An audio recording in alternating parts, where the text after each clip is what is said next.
welcome everybody. We're going to do a little Jesop King streaming today. What you see on the screen here actually is a character that's going to be coming up, and I had to start designing this guy. Excuse me. For this page here, and in the following subsequent pages, there's going to be a little bit of a fight. I'm trying to think of this character kind of along the lines of. I'm trying to think of it along the lines of like a cave troll, but not like in terms of like lumbering and stupid. Not stupid, but like not overly intelligent, right? Just very basic kind of thing. Follows instructions, beats things up. Uh, there's another design here, so you guys can see it.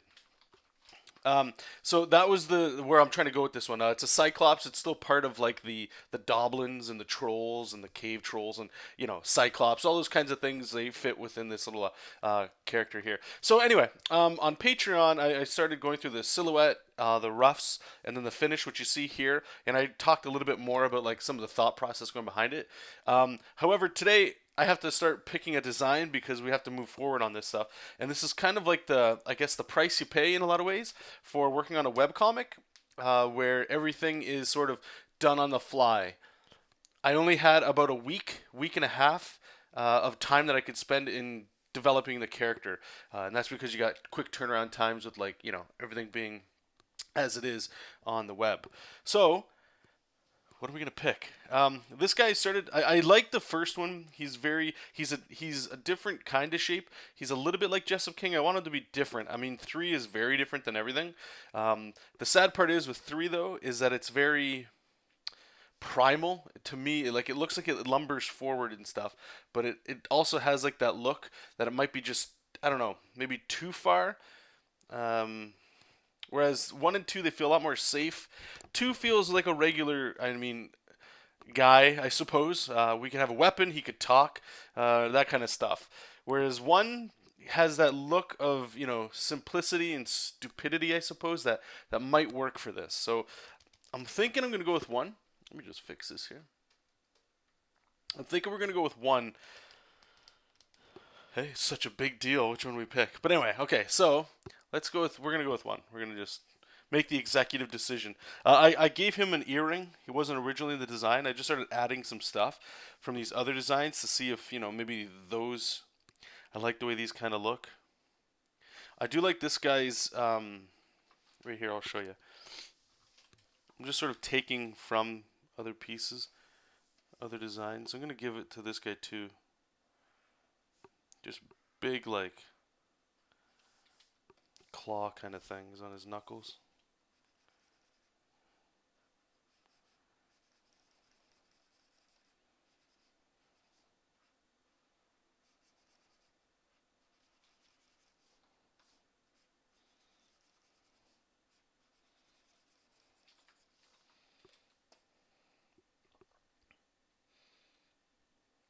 Yeah, we could do that. And we'll probably have it on this side as well, obviously.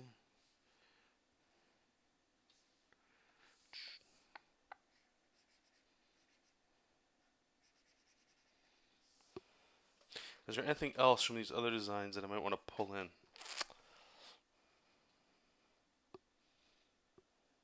I like it, just a big, fat, stupid kind of character loafing around. This character here, too, as well, is about 10 feet tall, just like Jesop. I don't want Jesop always being like the biggest thing around, but again, in context with what people are aware of with the comic, nobody's seen a human, so they assume he's probably around 6 feet, maybe the Hulk or something like that. Hey, Kev Phil, how's it going, my man? Welcome, welcome. All right, so we're gonna go with this one. I think it serves the purposes the best that we want. So I'm going to. We're gonna put it in our reference file. So on Windows here, there's a little software thing called Snipping Tool. It comes with the software. I can just show you. You can just type Snipping Tool in Windows. It's really handy. I used to do this a lot different to take this sort of stuff, but you can just copy it. I'm gonna hit Control C, and we're gonna open up our pure reference file. I'll bring it over here so you guys can see it. And we're just going to dump it in. There we go. So now we've got all our reference here. Good to go. Let's put them here. All right. I think that's what we're going with. And it's funny when you start lining them up with other characters, you can kind of see how it all comes together, So if I were to actually put this up here so you guys could kind of see it, imagine he's about the size of Jesop, right? It's around here. So you can see how big he is compared to the other characters too, even the regular Doblins and stuff. Cool. All right, let's go here. Save it up. And I will move this here so you guys can still see it. There. Cool. All right, let's close it up. Close it up, close it up, close it up. And let's do it. So we finished this page of thumbnails, or not thumbnails, breakdowns, if you guys remember. It was a few days ago, to be honest with you, so I imagine some of you guys probably don't remember it. Here we got our text in. We already did that. Let's just lower the transparency here so I can still kind of see it. Now this panel here is actually pretty similar to a previous page. So we might adjust some stuff, not too sure. And then we get Scabix, the big cyclops, coming up in the background. So let's duplicate this stuff. And I'll put it over here.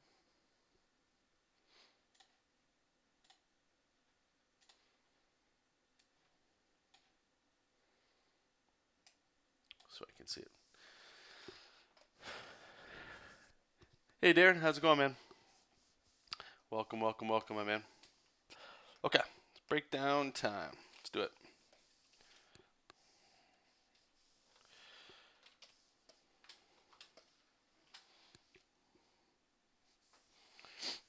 So like I said, I'm going. There's a lot of zoom and close-up shots here, so I'm going to pull this one out a little bit here,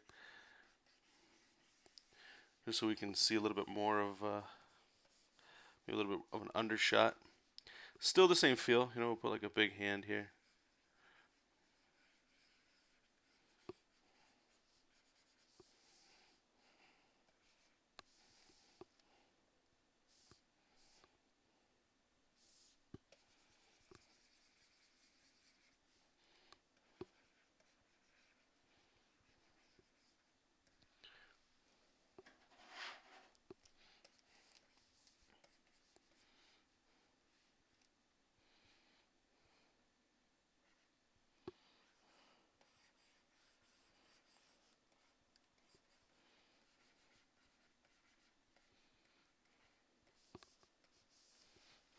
So I'm gonna move this over here.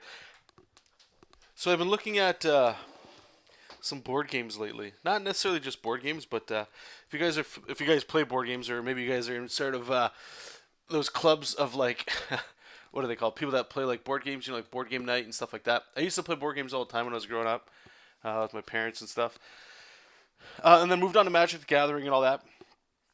But I was looking into Lockwood 102. Thank you for the follow, man. I appreciate it. Where are you coming from? If you don't mind letting everybody in the chat know, you coming from Twitch, Twitter, YouTube? You let me know. Nice to meet you. I just realized too. Let's mute that. And see, I always forget. I'm always used to YouTube, right? Okay, so I turn my music off. So now, whenever you guys like follow, you guys will hear the sound and stuff. Okay, cool. You're from YouTube. Welcome, man. So I've been looking into like I used to play a lot of Magic the Gathering, and it's one of my favorite games. Just sadly for me, it requires a lot more time investment than I have, and that alone mixed with the fact that it costs decent amount of money just to play and stay current with like standard and stuff, because I enjoy going to the tournaments and that, and like Friday Night Magic. And for those of you that don't play Magic or have any idea what the hell I'm talking about, basically they're just like tournaments, right? You get to go to once a week, just local, casual, fun stuff, and it's fun. It's a lot of fun. But like I said, the cost was just getting crazy, but I miss it. So I was looking around, and there's these things called like deck builder games. For those that aren't familiar, it's kind of like a mix between a board game mixed with like a very simple way of you start with like a small deck, and you buy cards to add to it, and you just build a deck that way, right? So there's one. It's called I don't know if you guys have played it or heard of it. Legendary Marvel. Legendary is the brand. It's kind of like the rule setting, and then Marvel's like the skin or the theme of it. And there's expansions and stuff. But anyway, I picked that up on Friday, and I've been playing a lot, man. That's why I haven't been streaming this weekend. I've been doing some art behind the scenes to kind of go quicker. What a horrible reason to not be streaming, eh? But it's an awesome game. The reason I'm bringing it up is I'm wondering if there's anybody in here. If you guys play or have you played? Have you heard of it? And it's really cool. The fact that it's like a single player game too. I mean, it's not like overly complicated and it's not really that challenging, but it's fun. If you enjoy playing like, like I guess I was gonna say solitaire, but it's not like that. But it's nice being able to just play a card kind of game without having to spend like a shitload of money and always be up to date with everything. Okay, so we're gonna have King Mexiat here. Forgot his beard. I always forget his beard. It's such a weird thing. All right, get his beard in here. Get some spikes here so I don't forget. He's got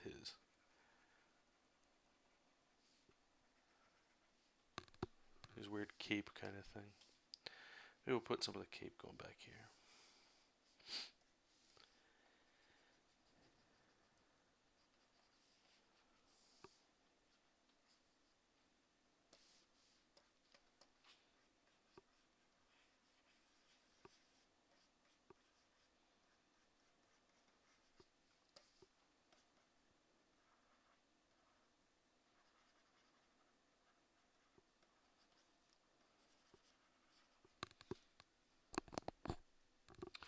Nothing's really too much, or nothing's much that is new. Not much is going on, man. Same old stuff. Working, drawing. You know the routine. How about you? Anything new going on with you?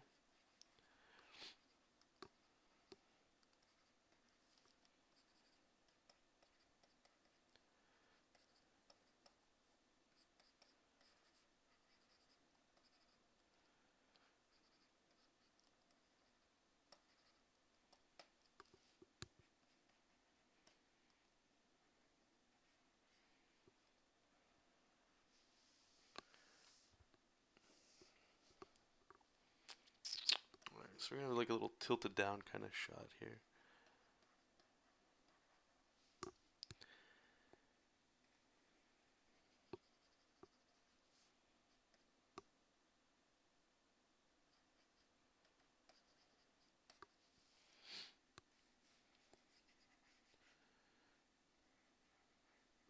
Alright, so this dude here.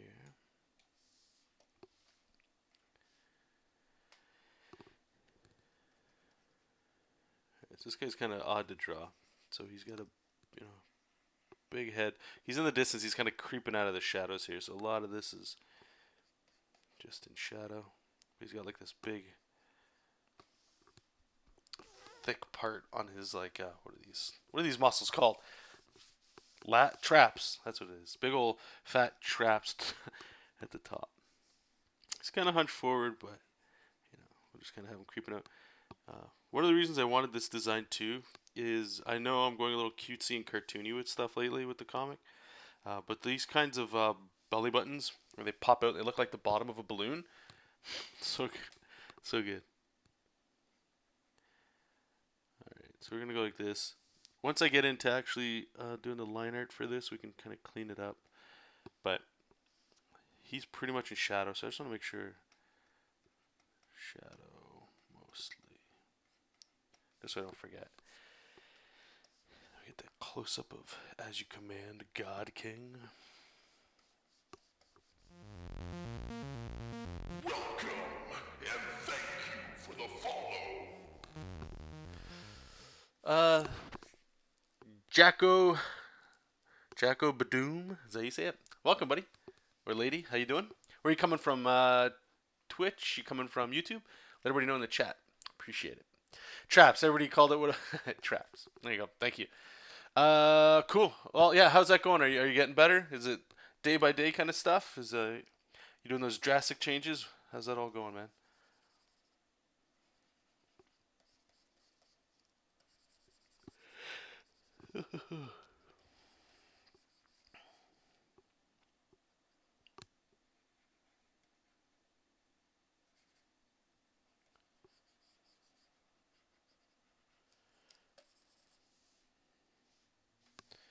Let's move this over here a little bit.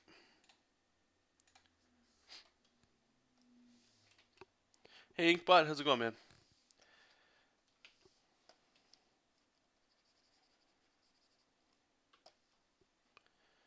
Alright, so we're gonna go here. He's got like this big. This guy's mouth is a lot bigger than the other guy's. And it opens too. So it's like a split down the middle. Put some spikes and stuff.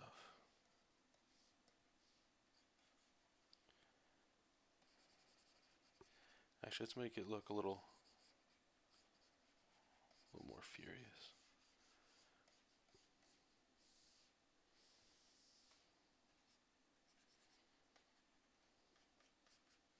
I have the earring on him. I don't think I'm going to keep it.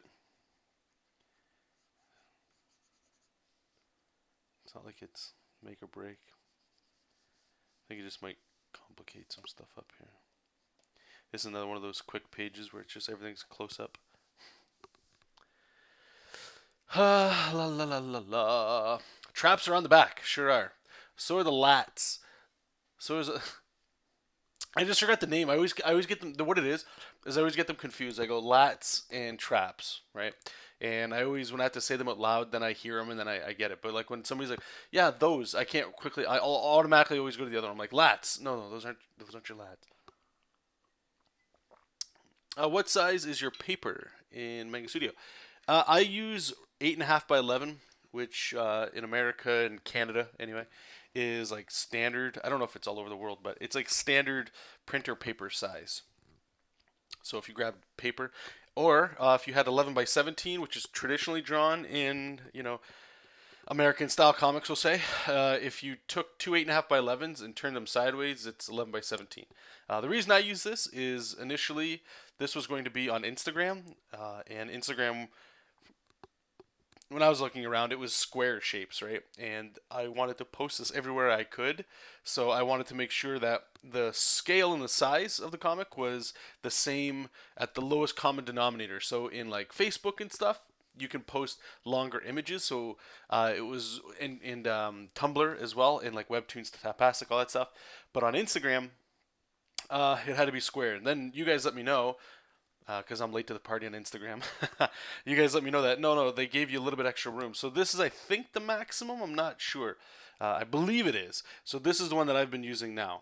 And when I go to print it, it still prints out nice. It won't be if I print this out. I've done some prints myself just to see it on paper, but it looks awesome. Like for me, I'm not trying to gloat, but that size, it doesn't really matter. You can always get stuff printed that way.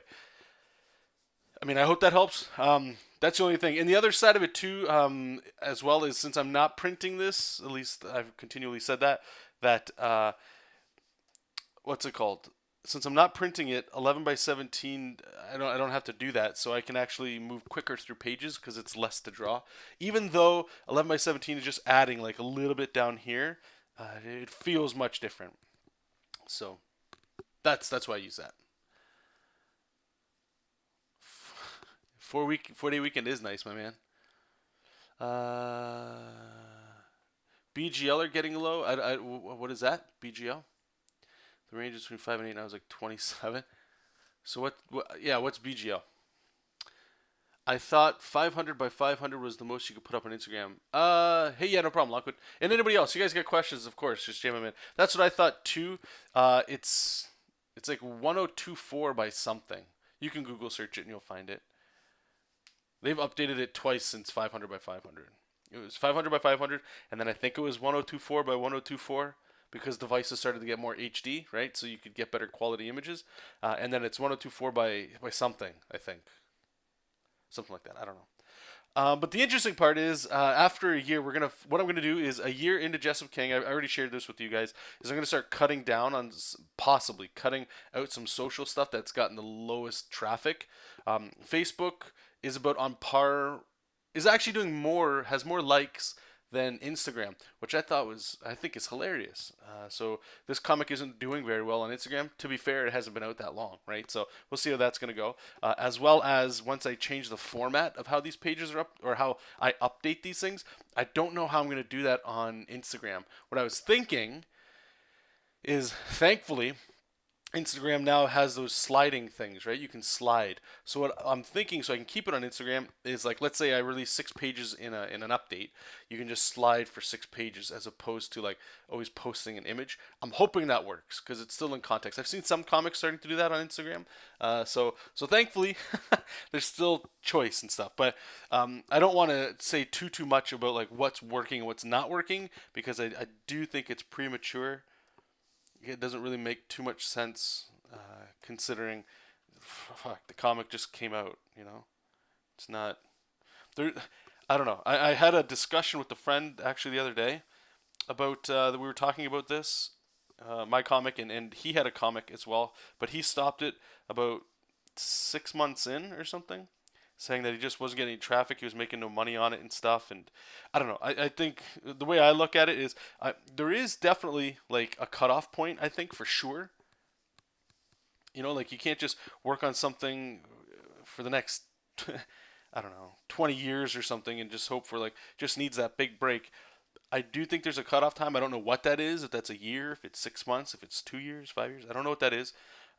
However, I do believe that you can still gauge interest while you're waiting for that stuff. So what all that's to say, at the end of this year, and the year's the critical point because that's when I start to adjust what we're doing, putting money into advertising possibly, and it's just some stuff, seeing if there's legs, if there's growth, if there's a reason to keep going. That's really what's important for me at the end of that year. So we'll see how that's going to go, but. And I'm going to tag you guys all along with it too, so you guys can kind of see and judge it for yourself, for your own comics and your own ideas and stuff. BGL or BSL, blood sugar level. It's supposed to be 5 and 8 in your. Oh Jesus! So you had. Oh wow! So you just have too much sugar in your diet? Is that what that means? Inkbot. I post on Instagram more if I could do it from the computer. Oh no! Yeah, I agree. Yeah, you're right. But Instagram is one of those things. I think everybody has to be on if you're an artist, and you have a phone that can run Instagram. Uh, doing I'm not criticizing people on this. I'm just I'm doing some real talk. You guys can get offended or not. I don't care. But uh, just being lazy. I'm gonna call it lazy. Being lazy and saying we don't post on or I don't post on Instagram because I'm lazy or I just don't like it. I think is actually bad news bears. Like and you need to call yourself out on that.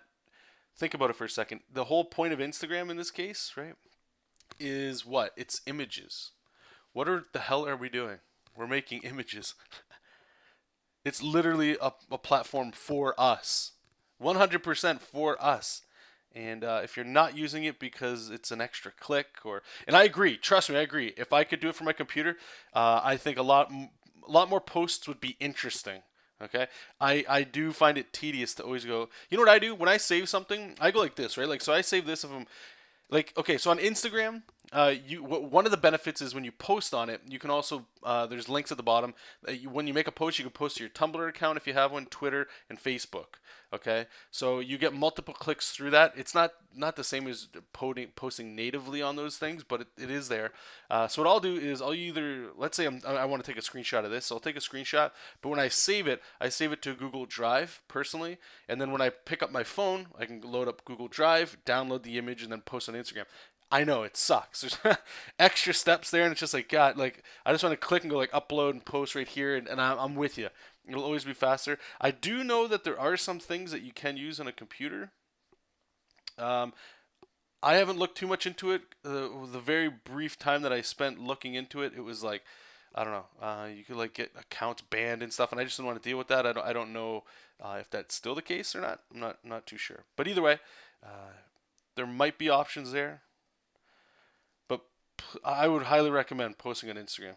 Not doing it again, I think, is silly, and not even just to get work. You could post on there saying you're open for commissions and all kinds of stuff. Absolutely, there's people. I was searching tags the other day for commissions. There's so many people posting for commissions.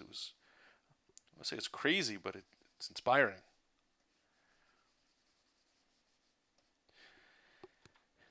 You know, we have to go if you're an artist. It's my belief That's what I've been hearing lately. Is you have to go where the attention is. Everybody's fighting for the same stuff, and Instagram's got the, I don't say the most, but especially for art, I think it's worth it. Anyway, get off that rant. Inkbot is also saying, I would look at it the same way I would look at business venture. Expect the first 12 months operate on a loss. Yeah, okay, praise. I agree, 100%. Nabu, how's it going, my man? You see the Cyclops, you do. So we ended up deciding to go with, it might be blocked off right now, but no, he should be on the screen. This guy right here, this first one. A couple reasons I was saying earlier. Actually, how big is his head? Needs to be a little bit bigger. The reasons I went with this one is he kind of looks cute. You know, he's still kind of cartoony.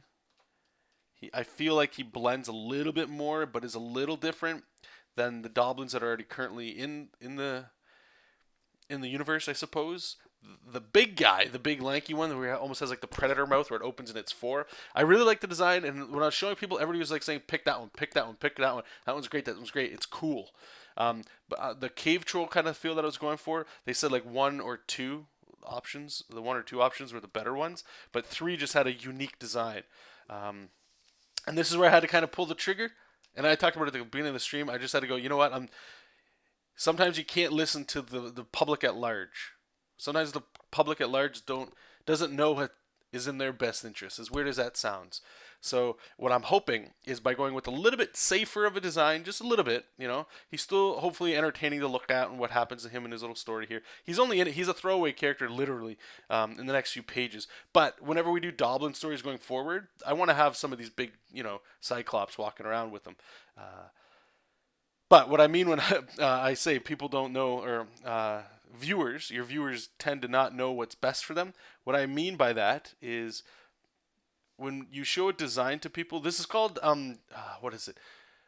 Designed by committee. When you're showing more than one person or a select few people a design, and you say, what do you think? Everybody will always have an opinion. I mean, you're asking, right? Like, what do you think? You let me know. And they're not wrong. They're not wrong. They're all warranted and stuff. But if they can't answer your question of, I'm not asking what looks the coolest. I'm asking what works best with the description I've given, right? And some people, they can't see past that, or they'll just go to write whatever's cool. And again, there's nothing wrong with that. But when it's your own thing, you have to take what people are saying with a grain of salt always. And then, sometimes you can appeal to what the masses want, and I do think that's a good thing to be doing. But again, for me, and the reason why we went with this, and I'm only telling you this because of the Patreon stuff, but the reason, again, I'm decided to go with this one is pretty much because of that. There's context of the story. I think he will blend well with Jesop when they go toe-to-toe kind of thing. The other one feels a little bit more animalistic. Might be appropriate for like a different story or something. Anyway, la la la la la la la la. Scapula. Feel free to promote it on DCBA at Facebook for what that's worth. Anyway. Oh, thanks, man. Yeah, I haven't been. Like I don't post pretty much on a lot of Facebook stuff anymore. There's so many groups I'm a part of, but I just started shutting off updates to all these things because I'm just getting blasted with this stuff. Like I know I can turn off notifications and stuff on my phone, which I've done, but like always logging into Facebook and you see something, it's like 10 or 15 or 20 updates. You're like, you click, and it's like people like your stuff, which is great, and if there's a comment, immediately reply if you can. But then there's other stuff like has made a post in here, and a lot of the times it's just like it's too much to like just keep, getting into. Just give me a second here, guys. I'm just gonna answer my phone.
right. Okay, cool.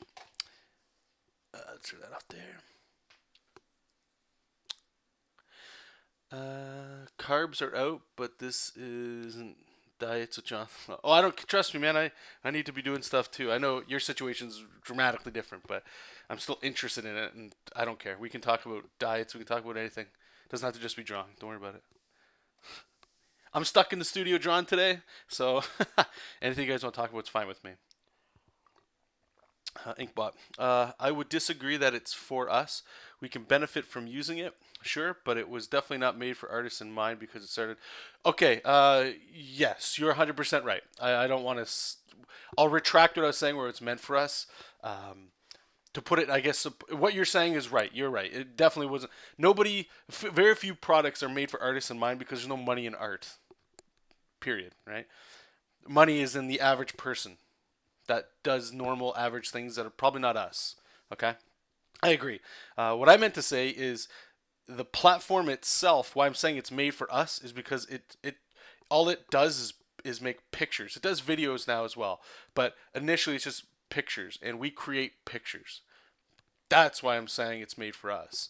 And to not use it is odd. Like Twitter, let's compare it to like Twitter. Twitter is awesome. I don't know about it anymore. I've gotten off the Twitter wagon. I don't really. It's boring to me, but you guys might still be using it and stuff. That's cool. I still post there, but through Instagram. I rarely post really anything on there. Um, but if you look at Instagram, it's just text. What's awesome about it is, or what was awesome about it is, if there was a creator or somebody you wanted to reach out and talk to or join in a discussion, totally able to do it, right? And that was great. You could go in there and you could do that 100%. But posting a picture was cool, and you go through your feed and you might see something, but you do an extra click and all this stuff, right?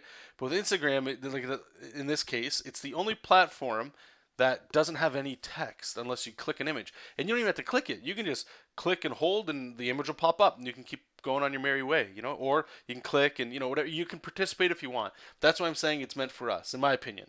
Because it's a platform that, if you look at Facebook, how many of you guys do this? I know I do it. You go on Facebook, and all you're doing, like, you'll scroll, you just start scrolling, and there's a point where you're just scrolling. And maybe there's something that catches your eye. Usually it's what? It's a picture. Or it's somebody specific that you're trying to follow, right? Those are usually the two things. So on Instagram, in this case, the platform itself, and you're not alone in acting that way, right? However, what I'm trying to get at with all this jibber jabber is that the platform itself instigates people to stop and check it out, which is huge. And no other platform does that. That's why it's still around. My opinion, of course. Lockwood, have you copyrighted your characters? I'm so reluctant to post anything to do with my own work until I've copyrighted. I see, more artists in Asia, Japanese, Korean post artwork on Twitter. I haven't copyrighted anything. No. The best part about the internet, I feel, is if somebody started stealing this stuff, and it could happen, of course. Anything can be stolen, even if it's copywritten, But what I would suggest, or what I would assume, is if this got copywritten, one of the best parts of the internet is the internet's quick, and the internet is always there. So if somebody is going to start pulling some BS, you've got, if you're lucky, if you're in the art community, how many of you have seen stuff posted online? I know I have, from other artists saying like, oh, so-and-so is ripping my stuff off.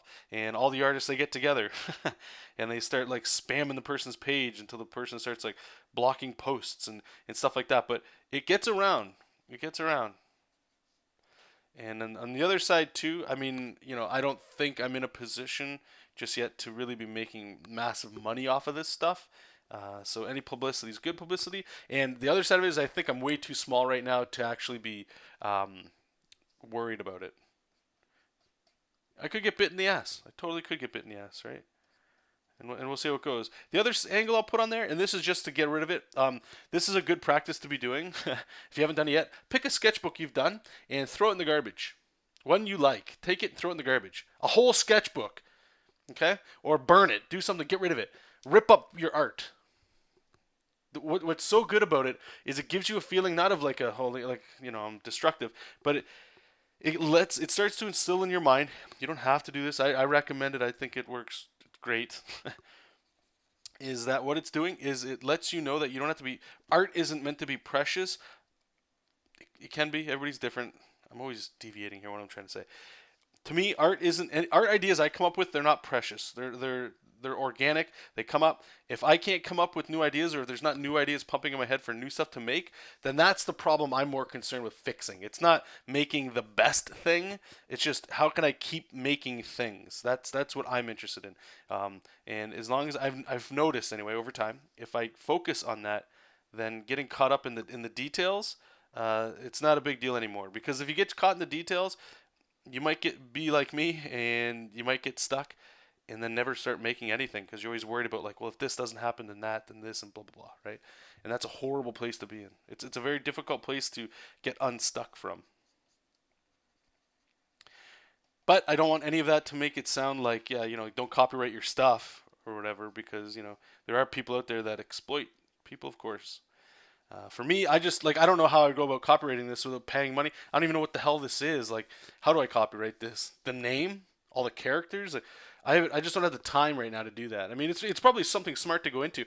The other side of it as well, right? Like, let's say for example, I don't know, a publisher reaches out to me, then they're going to start talking about that stuff. Or if it gets to a point where I think it warrants the copyright, then you're going to start moving those wheels. I think a lot of people might start this stuff way prematurely. If you don't even have a thing started yet and you're worried about, like, posting stuff online or sharing your stuff, I think that's the problem that you need to fix. It's not that it's not protected that should be preventing you at all. If that is what's preventing you, then you need to get rid of that mindset, in my opinion, because then you're not making anything. You're not sharing what it is. On the other hand, if you're, like, let's just say you're doing a graphic novel, that's first and foremost what you want to do, and you're very, like, hesitant about posting and sharing stuff online.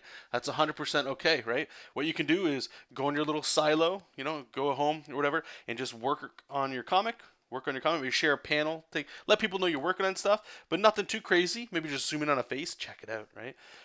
And then this is something I heard in college. I don't even know if it's still like a legit way of doing something like this, but you do this, and then once your graphic novel's done, you somehow print it yourself.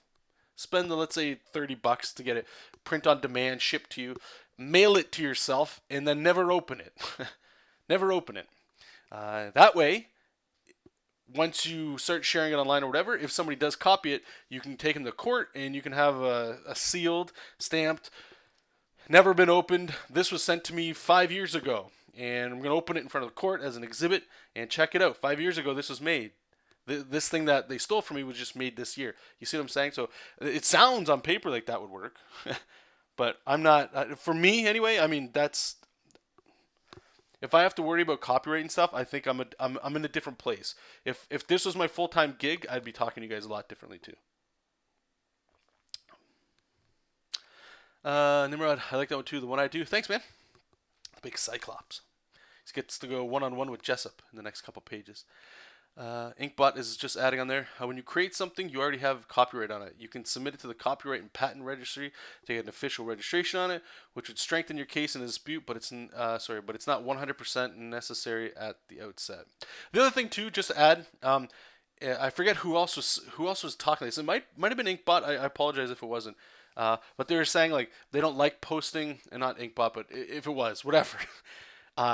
When they post, they don't want to post on, like, Webtoons and Tapastic, because in their whatever the hell it is that you sign, your agreement, it basically says that they get I don't know if it's publishing, but they get control, or they're allowed to use your artwork for things, meaning and they don't describe what it is. So some people get a little shy from that, like, well, what the hell, they could just publish my book. And I don't think it gets that greasy, not that it couldn't, but usually, like, a lot of that stuff, what they're kind of talking about is what I assume, and that's one of the things, never assume, but what I assumed it would be is, like, they're just saying if we wanted to do, like, promotional images and stuff, we might go through our library of artwork that users have already created and just share that with people.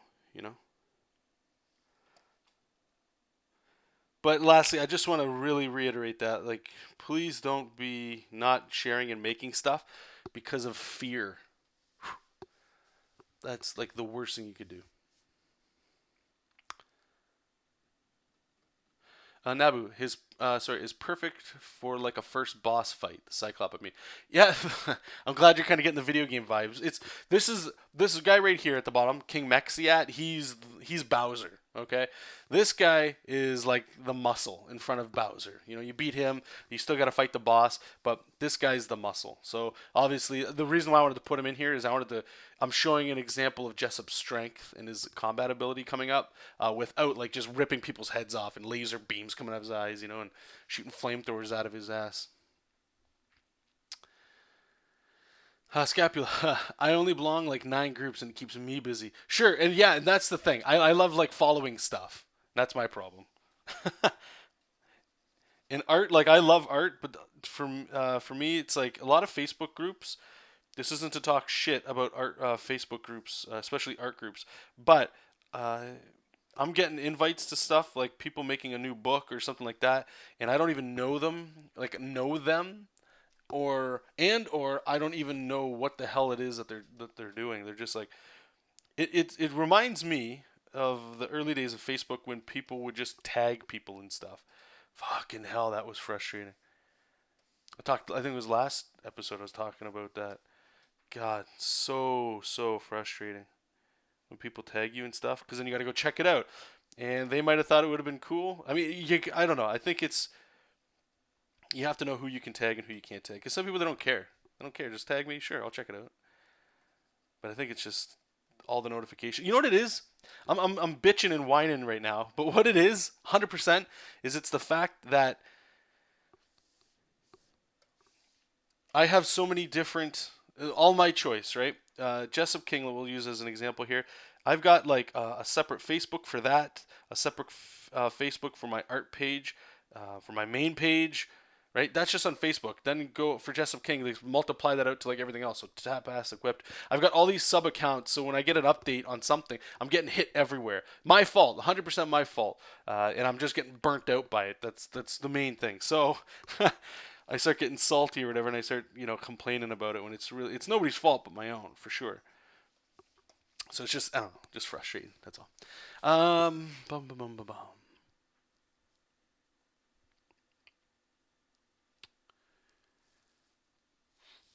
Isn't kind of copyrighted with Tapastic. Hey, Q-Light, how's it going? I think it is a little bit. Nabu saying, my friend got her Naruto fan art being used on a t-shirt sold online by a Brazilian dude. She didn't get that sheet sorted out until now. Okay, so in that case, so this is the thing. I don't know how that works because your friend drew an image, right, of another person's character. Then somebody took that character and they're selling it on shirts, right? So the Brazilian guy is selling something that's not even officially licensed. That's a red flag. Second red flag is he's taking a picture that he didn't commission or get. And that's the thing. I don't even think somebody that's making shirts could contact me and say, "Can you make a Batman shirt?" I don't even know if that's legal unless DC comes to me. Well, I know that's not legal, right? But the person drawing it, this is where it gets in the conventions. We were talking about this. Like, what do you think about the person at the convention show that's just selling prints of fan art? I'm pretty sure that's not legal as well. We do it and it's kind of accepted, but I'm pretty sure it's not legal, right? So it gets in a lot of gray area when it's your own. That's why I'm saying, like, I'm doing this stuff to you guys that enjoy this. You've got your own fan level that you like it, right? But for the rest of the world, this isn't even a hit on anybody's radar. Like as cool as it is to me, people don't give a shit about this, and I'm fine with that. And that's why I'm saying I'm not worried so much about the copyright stuff because if I have an audience big enough to start worrying about that, then I'm winning at that point. It's not about getting it sorted out now so that in the future I kind of future proofs it in a way, if that makes sense. That makes sense at all. I don't know. Okay. So we got the big dude screaming up here. We're gonna draw that stuff later. No need to. Not gonna complicate this stuff. So this page is down. Let's do the next page here. This one. Now we start getting into the ramping it up. Now we start getting into the ramping it up. My language will get better, I hope. All right, let's put that in there. All right, text. I'm gonna lower that. All right, so thumbnails. Now this one we drew, right, with pencil like the other ones. And look how rough this is to look at. God. This almost feels like I'm doing a whole new page.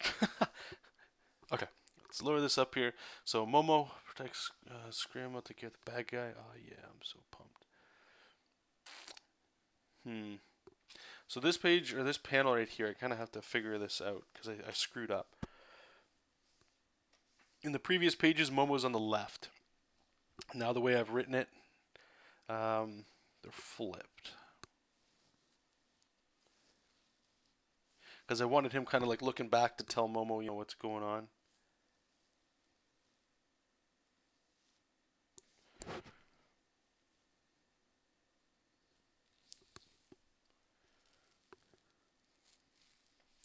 Well, what if we just, you know, maybe we can show some movement in this panel.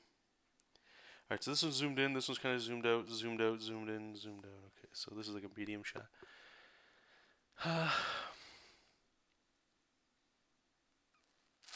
If it flies as a parody, then you can make that Batman shirt. Okay, so I guess I don't know what the parody shirt would look like. Is it like, I don't know, I'd have to look into that. Lockwood, do you find you are bored with drawing characters that aren't yours? For me, it feels like a chore to draw Batman and Spider-Man for shows because all I want to do is draw my own thing.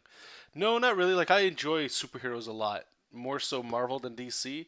If I go to a show, and the way I'm looking at a show is it's an investment or it's a way to make money. It's either a way to make money or it's a way to let people know about you. Sometimes they work together and sometimes it's one or the other, I find. Okay? So, in saying all that, if you know what you're going in for, that helps too. Okay, so let's say you're going in there. I'm assuming we're going to use your example here that you know you're selling your services here, right? So that's cool. So if I'm selling my stuff, I know people are going to be coming to me most likely for my own you know, licensed stuff. So if somebody wants me to draw Batman, I'll draw Batman because I know I'm making money off of it, and that's the intent of why I'm there. Okay. If you get fans after the fact, that's you know, like added bonus.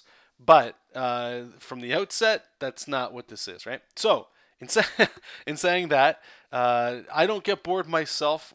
When you know what you're getting into, it's hard to get bored, I find. To your other question, yeah, I much prefer to draw my own characters for sure because it's like drawing in your sketchbook a lot of the times. You can just do you without doing a funnel, right?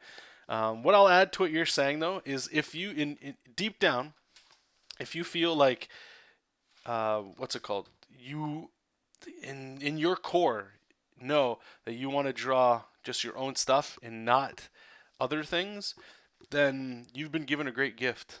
You've been given the fact and the knowledge that that's what makes you happy and that's what you want to do with your art. So go full ass into it, man. Don't let up. Don't stop. Stop drawing commissions for other people unless you need the money or you want like a little boost in traffic. You know, Guardians of the Galaxy comes out, draw like Rocket Raccoon or something. But the cost, and don't let this scare you. This is just my perceived reality for this stuff. The cost of wanting to do your own thing. What the hell am I doing with Jesop? I know he was hunched over, but he looks ridiculous here. Let's start this over. I'm getting lost in what the hell he's doing by. So the cost to do your own thing is you have to work for free, give up a lot of personal time, move, get people to know about your stuff. It costs a lot, but the reward at the end of it is one of the best rewards you could ever get. You get to work for yourself. You get to do your own thing, and few people get that, and that's a very beautiful dream, I suppose, to chase. But don't let it scare you. Don't let it scare you. So if you know, I'm saying you've been given a gift, if you know that's what you want to do your own stuff, just start moving on that. Focusing, spending all your time doing that. That way you won't be bored drawing other characters and stuff. It's just drawing your own stuff, you know? And if you do want to draw a character that's not yours, you can do it on your own time. So when you go to a show, what the hell does that mean? Nobody's going to come up to me and go, hey, draw Jesop King, unless you guys know me, you're reading a comic, and you guys enjoy it, right? But most people aren't going to come in and go like, yeah, draw me your favorite thing, your favorite character, right? They're going to say, draw me X superhero. And if you don't want that to happen at a show, then you've got to go there and you're selling your book. Or you're, this is something I want to try, is just renting a table at a loss. Or actually, you know what? I might not even make a table. I might just make like a printed mini comic that's black and white. That's like 10 pages or something with like links.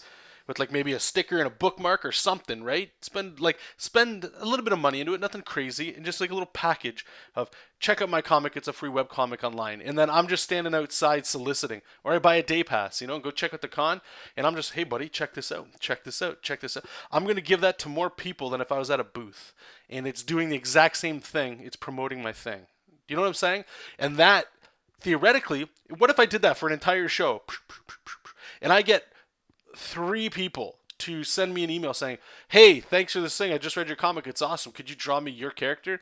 Like, that's a massive achievement. That's a massive achievement. It's possible. All this stuff's possible. I think it just, think about it a little different. That's all. Just my you guys too, in the chat, let us know what you think. Like, what would you do in that case? Parody can be a very broad subject. If it's just the character, then it wouldn't fly. If you juxtapose the character with something else or portray it in a new fashion, then you can argue parody. It's a difficult topic to pin down. Okay. Makes sense. Hey, Dado. Welcome, welcome. Jacob, welcome, my man. Going full ass in here. Full ass. Not half-assed. Full ass. Lockwood, you're right. I was sitting next to an artist at a show when I heard him say to someone, I don't draw copyrighted characters. I thought, wow, maybe I need to do that. You can say that too. I will say that if I went up to an artist and I was like, oh, hey, could you draw me the Hulk? And they're like, I don't do copyrighted characters. I'd be like, oh, okay, no problem. Not that I would feel offended, but it's kind of like a, your sign there says commissions this. So now I've got to ask, okay, what do you? But that's the thing. I'm not that guy, right? Like if I'm going up to an artist, it's because I'm the artist I like. I just want them to draw something. If I was going to give them a commission, we're talking about the grand public where they're just like, give me an Iron Man picture, draw me. They just like Iron Man, and it might not even be the style you draw in is the reason they want you to draw Iron Man. They just might have been walking by every table and they're like, $50 here, $100 here, $100 here, and they see yours. It's like $10, and they're like, $10 because it's the cheapest Iron Man I can get. Right? Just think of this stuff, guys. And this, I'm not trying to claim that I know what the but to use some bad language there. I'm not saying I understand this whole game because I'm far from it. I'm still a young little Padawan and all this stuff. But I was told in general business, I suppose, stuff I've been watching, right? So it could be it's all lies. Who knows? But just act and try to think about constructing your business. That's what this is. As much we don't want to be that. We just want to be the artist, get paid to draw stuff. Is think of your business in terms of like how you buy product, how you buy that thing. Maybe you don't buy art, but you make art, right? So if you were to buy art, or if you notice how other people buy art, start to adjust what you're doing based on that. Right? So an example might be, I don't know. Let's say you're walking around the show and you're like, just imagine in your head, I want to buy some prints. I'm here, I got some money in my wallet. I saved up for a little bit to have a good time at the show. And, I don't feel bad about spending this money. It's my money I've been saving up for a little bit to just blow here, right? And I got $100. Cool. Let's go buy stuff for $100. If I'm into comics, I'm probably going to the bargain bins, check out some graphic novels, some, oh wow, they finally got Maximum Carnage here, it's only $20. Sweet, here you go, 20, bang, right? You're doing all that, and then eventually they're going to make their way most likely to Artist Alley, because they're at the end of the wallet. It's usually how it goes, right? So they're walking down, and they're just looking, and you want to buy prints, and you're looking around, like, this guy's prints ain't bad. This girl's prints over here, hers are good too, man, those are nice, right? And you go over and you're like, excuse me, sir. Yeah, how much are your prints? Maybe they're asking. Most people don't even ask. They just look, right? Let's assume they're asking for the sake of conversation. They ask, how much are your prints? And they're like, oh, my prints are $10 each. You're like, oh, cool. Okay, thanks, right? And then you walk over to the girl and you're like, hi, how much are your prints? And she's like, oh, it's they're $10 each. Buy 2, get 1 free. Right away, you've just told me I get instant value, and I'm like, okay, I'll do it. So I give her $20. I get 3 prints. That guy over here that just said $10, he just lost out potential on the sale. Maybe, I don't know. You got to be what you are. But that's what I'm saying. So if I was thinking, like, I'm me and that's how I would act, and I'm basing it off of, let's assume the art's similar, and I just like they had some really cool Turtles picture. I just had to get it. It was sick. So, and I got it and I'm all right with it. It's cool. And I toss in like a weird, Thundercats poster you did, whatever. It's my free one. You get all that stuff, right? Thinking like that, when you go at the show, you're going to have your booth and go like, well, that's how I imagine people are going to act, so I'm going to sell like that. And then the people come in and you see, is it moving or is it dead? Right? And if it's dead, then you just change it up. You start going, okay, maybe it's not that. Maybe it's buy one, get one half off. Maybe it's, buy one, get one free. All that shit. That's all I'm saying, right? Just whenever you're trying to sell this stuff, and this goes with like your webcomic or anything we're going to put online, imagine what it's like. For me, I hate reading webcomics because of how I'm actually making them. This is what's getting me upset. Is I did the cardinal rule that I'm telling you guys not to do, which is I'm making a comic book that's not going to see print, and I'm updating it in a way that I don't like reading comics. I'm updating it in a way where that asks me to come back in like a month so I can get a bunch of stories together and then catch up. Instead of, oh, Jesop just got hit in the face. Wait 4 days. Oh, Jesop just got up from getting hit from the face. Wait 4 days. That I don't like that. So what I should have done, and that's why I'm going to be changing it, is how I like to read comics on the web. And Tapastic and Webtoons have shown me a better way, in my opinion, than like the traditional webcomic format. I mean, if you guys go on like Comixology and check that out, they do like the assisted reading from panel to panel. I don't like that. Some people, they enjoy it. That's cool. But know what you like and see what's out there and see what you can add to your thing, and just go from there. Is that being clear? I don't know if I'm just kind of going off and ramble land like we usually do, but anyway. Jacob is saying, I can't make more than $500 a show in the print hustle game. Those crushing walls of prints are hard to pass by, and I only have a small backdrop of maybe 25 different prints. There you go, man. Like, right? And you might have to go to like smaller shows or all these things. And these all might be things that you just don't want to do. I shared with you guys before the reason why one of the reasons that cemented that I should spend the time in trying to make this, like my project here, like at least start moving on it, was because I was at a local show. Wonderful show. It was a small show too. It was awesome. I even got to play a little bit of Street Fighter. That was really fun. But okay, sorry, I'm all over the place. I'm trying to figure this out. Jesop doesn't look too good here. Too good? Doesn't look too good. But I was looking at that show, and you guys remember the end of last year? I was doing like the DC print, the Mega Man print, the Ninja Turtle. I spent like a good amount of time in there, and I'm not trying to get salty or like sour grapes here, but I spent a good amount of time, and I thought they were quality, and I still think they're quality images. And like for something I did, I enjoy them a lot. Okay. Whoops, I don't know if the stream died there. It looked like I had a little hiccup. But what I was saying was, let me see here, the internet. All right, we still streaming? Should be streaming? It's recording anyway, so I'll let you guys know on YouTube anyway. The stream will let me know if it died. But I was there, and I only had, just like Jacob saying, is I only had those prints in front of me, plus like maybe 5 other ones that I had done like a year or 2 before. So it wasn't even new content. But I had like, let's just say 10 prints, right? Nice round number. I had that. I had my little sketchbook. I could do commissions, all that stuff, right? Which is great, which is cool. So it was all there. It's all doing its thing. And, I didn't really sell a lot at all. And then I'm looking down the hall. And this isn't ever to judge any other artist. I won't ever do that. But down the hall, there was people that had exactly what he's saying. The wall of prints. Like, what character do you like? Brrr, boom, they're right here. It was almost like dial a character. Whatever character you got, I've drawn them. Here you go. It's cheap. That kind of stuff. And it's a great way to be. What I ended up doing was I had to just ask myself, again, and I've said this to you guys a whole bajillion times, is asking myself why. What do I want to be? I could be that guy or that girl. Anybody here could be that guy or that girl. You just have to like imagine, okay, every week I'm going to make like 5 characters. It's just a pinup, maybe 3 characters. Over a year, you're going to have like every single character done, right? And you'll make money. You'll 100% make money. 100% make money. But I had to ask myself, what do I want to be, I suppose, or like what do I want people to come to me for? Do I want them to come to me for they just love my art? Of course, that's nice. That's a great thing. Or do I want people to come to me and go like, yo, I really like that story you did.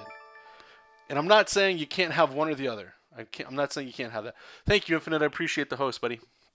I'm not saying you can't have one or the other. I do think as time goes on, you will get more people coming along, and you will get more people, interested in both of what you're doing. But in the outset, it was that. It's, do I want people to come to me asking me for, hey, do you got an Aquaman? I love Aquaman. Do you have him? Oh, I see you have a lot of Marvel stuff at your booth. Do you have any DC stuff? Like, and so what I had to do is, and the reason why I had to decide, for me anyway, the reason I had to decide was because making prints takes a lot of time. Making comic books takes a lot of time. I've got a job. I've got life responsibilities, right? So where am I spending my time? I can't have my cake and eat it too. I look like I eat a lot of cake. Try not to, right? But I can't have all of that stuff. So the decision I made was, all right, so do you want to make money, or do you want to spend time into making a comic book?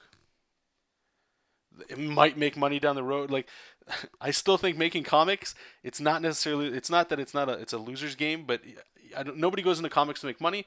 It's the stuff that comes from that, right? Like, it's the fans that like people that like story and then they want you to draw a sketch for them, or it's people that just like your art and they see it, right? It attracts a different kind of thing, and that's why the money, in my opinion, is slow. It's a slow income stream. It has rewards for sure, like it could get picked up, lots of things. It has potential. Whereas if you're just doing prints, it works in the machine because it's new, it's always relevant, it's always cool. You can always make more of it, and it's cheap to make, and it's cheap to ship, and you can, like, a print can cost you, I don't know, let's say it's what, like 50 cents to $1 per print. Shipping from Canada is like, I don't know, like $10. So $11 for a single print. That sounds crazy, right? But the shipping, I'm going to put that aside because usually the buyer pays for the shipping anyway, right? So it cost me $1. Let's say I sell for 10. That's a 90% increase in revenue. It's only $10. You sell 100 of that, right? And this is how it escalates, and you start doing bundles and blah blah blah. That's all. So I'm really going all over the place on you right now, but just ask yourself, I guess, what it is you want. You can't have both. If you're going to a show, absolutely. I think it's in your best interest to be, just like comics, be super clear about what the hell it is that you're doing at the show. If you're trying to promote a comic, there's that. If you're trying to just make money, there's that. They not that they can't go hand in hand. I just think that they're a little different. And if you think about them a little differently, I would imagine anyway, that you would have a lot more success. And whatever success is to you, it's different for everybody. Some people it's a fatter wallet. Some people is, like I started doing this thing where I was putting out like I made this sign that I printed out for Snapchat. Follow me on Snapchat. If you guys like watching videos, every now and then I'll record a little thing. This was before Instagram even had its thing. So it was like, yeah, just follow me there, and I'll let you know on the updates when comics upload, whenever I make a new print. It always goes to you guys a little, like, it's Snapchat, whatever the hell. And I put a little sign there, and there's people just firing it off. And that was a success too, because I was trying to, in a lot of ways, trying to think of it like branding, I suppose, right? Like I was trying to get more of an audience and start going that way. So even though they're not spending money now, it's not that they'll spend money later. That'd be great. But it's that those people will be around whenever something I do comes out, and they might share it or like it or talk to a friend about it. And that it's a longer burn for sure, but that can be, just as rewarding long term. I've always told you guys that I'd like to think of this stuff of what I'm doing now is if I needed. I'm going to stop rambling and answer some. Get back to your guys' questions in a second here, but there's two things here. One, if I lost my job or I needed money, I got to put a roof on my head or something, right? Like I would be putting this on pause 100%, and I would be cranking out prints, commissions, prints. That's all you'd hear from me. Is bang, bang, bang. If you see that happen, you know I need money. Okay, just like any other artist, right? And that's how it's going. And I'm flexing a craft that I have to make money. There's nothing wrong with that, right? There's that.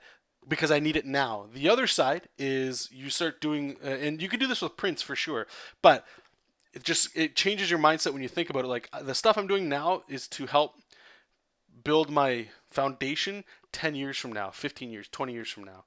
Whether it's study, whether it's, making comics, and comics take time, like that's what I'm saying. So if you need the money and you need the stuff now, or you just want lots of money all the time, in my opinion, the I don't want to say the easiest way, but A pretty good way is just making prints and just doing commissions. If you're looking for like career, you can make careers off prints too.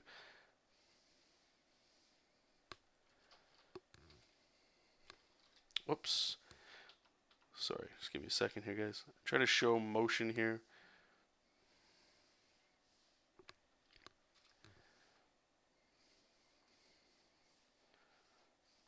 Okay, just give me 1 second. Anyway, Data was saying, by the way, I read a Tumblr post about Tapastic changed its terms of service. There was an email that went out. They changed. I didn't read the whole thing. Their terms of service, I'm not sure.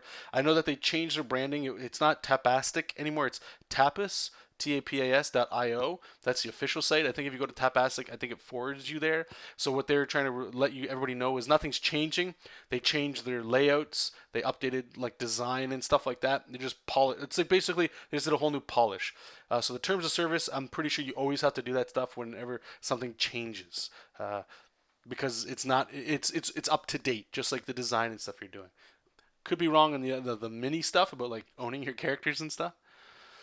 I love you too, Infinite. I love you too. Jacob, I figure I will get their attention with the fan art and upsell the comics I draw. People are more likely to buy original stuff after they talk with you. I agree. Yeah, absolutely. This is very personal. I think like let's say Marvel DC, just as an example, it's a product. Everybody's making a product, but it's very clear it's a product. It's a thing. You're going there to buy that thing, right? Indie stuff. That's why you guys are even here. You guys are here. There's parts here, right? There's a part of you that are here because you're learning or you're watching somebody do something. And there's the other part of you that you just enjoy talking or listening to me talk. We don't talk. It's kind of sad. Maybe we should get a Discord. You guys keep telling me. Maybe we should get a Discord and we can all shoot the shit on the stream and stuff. That actually might be kind of fun. I'll look into that. But you know what I'm saying? So it's very personal. The hard part again is at conventions. That's why I have an angle here that's different, and I do ask you guys to at least spend some time yourself and ask yourself this, and see if you come to the same conclusion I'm coming up with. And this isn't nothing new if you've been following the show or the stream, which is more and more people are just consuming digital content for comics, okay? And what I think is super important about that is it's almost like it's the Wild West. Everybody's out there doing stuff, but there's a few of it that's good. Just like in publish like Marvel DC stuff. The difference there is they've got all the backing of years of experience, right? But with all this digital stuff, with like the new way of making comics, Comixology, iPads, tablets, where you're reading this stuff, it's getting crazy the amount of attention that stuff's growing, and it makes total sense. In my mind, or in my opinion, it makes total sense. And what's really cool about that is, that means that there's like a wagon you could hit your star, or there's a wagon you could hit your star to. Yes, that's how it goes. And there's potential, and that potential is in my opinion, really, really interesting, because it changes what we're talking about. Like, before, when you wanted to make your own comic, you totally could. You go to Kickstarter, all that fun stuff, or you do print on demand, which is all great, all good stuff. But you have to go to these shows and give them to people and sell them and pitch. Guys, check. Hey, do you like? And I'm not saying you don't have to do that anymore. However, with the internet and the way everybody's consuming stuff on this friggin' thing, right? They don't have to. They just look at an image and go, okay, and they check it out, right? You can sell things for free. You can sell things for $1 on Comixology. I haven't even gone into that realm yet, so we're going to see. But how does that affect like going to a convention? Well, like I just said, you might, instead of buying a booth, you could just buy a pass. And again, I'd have to look into this. I'm sure like you can't just solicit stuff, but I've seen people walking around handing shit out. I've seen it. So you just have a backpack filled with like packs with an elastic around it. Take it off, and you're like, there's like a stack of 100. And you're just like, hey, check it out. Hey, you interested in free? Are you interested in webcomics? Hey, do you like reading free comics online and stuff? You're just saying stuff, just like the pitch. It's a sentence. You're not even saying like, hey, my comic's about this. You're just like, hey, free comic, check it out. You're just doing this. This is just me talking right now because this is what I'll end up doing. Is you're just bang, bang. That is some sick advertising, man. That is good stuff. And who knows what that converts to, as opposed to people maybe coming to your booth, maybe being awkward, getting that weird eye contact. I'm like that too. People come up, They're like, oh, hey, how's it going? How am I going to break the ice? Cool. You get into that. And then I got to go into the pitch. Jesop King is the story of it, blah, blah, blah. And then while they're flipping it, I feel like there's always that pressure where I'm like, how do I make them more interested in what they're looking at? How do I make this person convert into $20 or whatever? And it's real, but it's an odd way of working. And I think that's just because of the lack of being a quotes here businessman, right? Where that's what they do. They get high on, yeah, I got $20, let's go get some more, like that kind of thing. And what's really sexy about the digital stuff again is just what I said. I can do all of that stuff. I can print a stack, go to the library here locally, and just go put it next to like the flyers. So when people are coming by, going like, we got YMCA stuff here, and there's a business. Oh, cool, a little comic book, awesome. I'll pick that up. You don't know what that. The internet lets you do that, and that's why I'm saying, in my opinion, the next 10 years is grass, man. It is green. It is juicy. There is a lot there that could be potentially awesome, and I'm trying to get in on that. That's the devious over subplot of not just this project, but anything I'm doing going forward. La, la, la, la, la, la, la, la. Inkbot, what he's talking about is older than the recent update. Oh, okay. Oh, then I'll have to. I don't know. I don't even really cared about that stuff, honestly. But it's there for you guys that are interested in that. Print up shrunken, shuriken shaped business cards and inform it. Just that'd be pretty sick. All right, let's go. Let's get some drawing going. Doblins, kill them, feast on their flesh. Okay, so who's? Okay, right. We got the big dude over here. So this is what I'm trying to show here. So it's Jesop and Momo, and then down here it's Skabix and Maxiat. Those aren't even real names. So it's King and Kong, and King and Kong. So I've got Momo in the front here.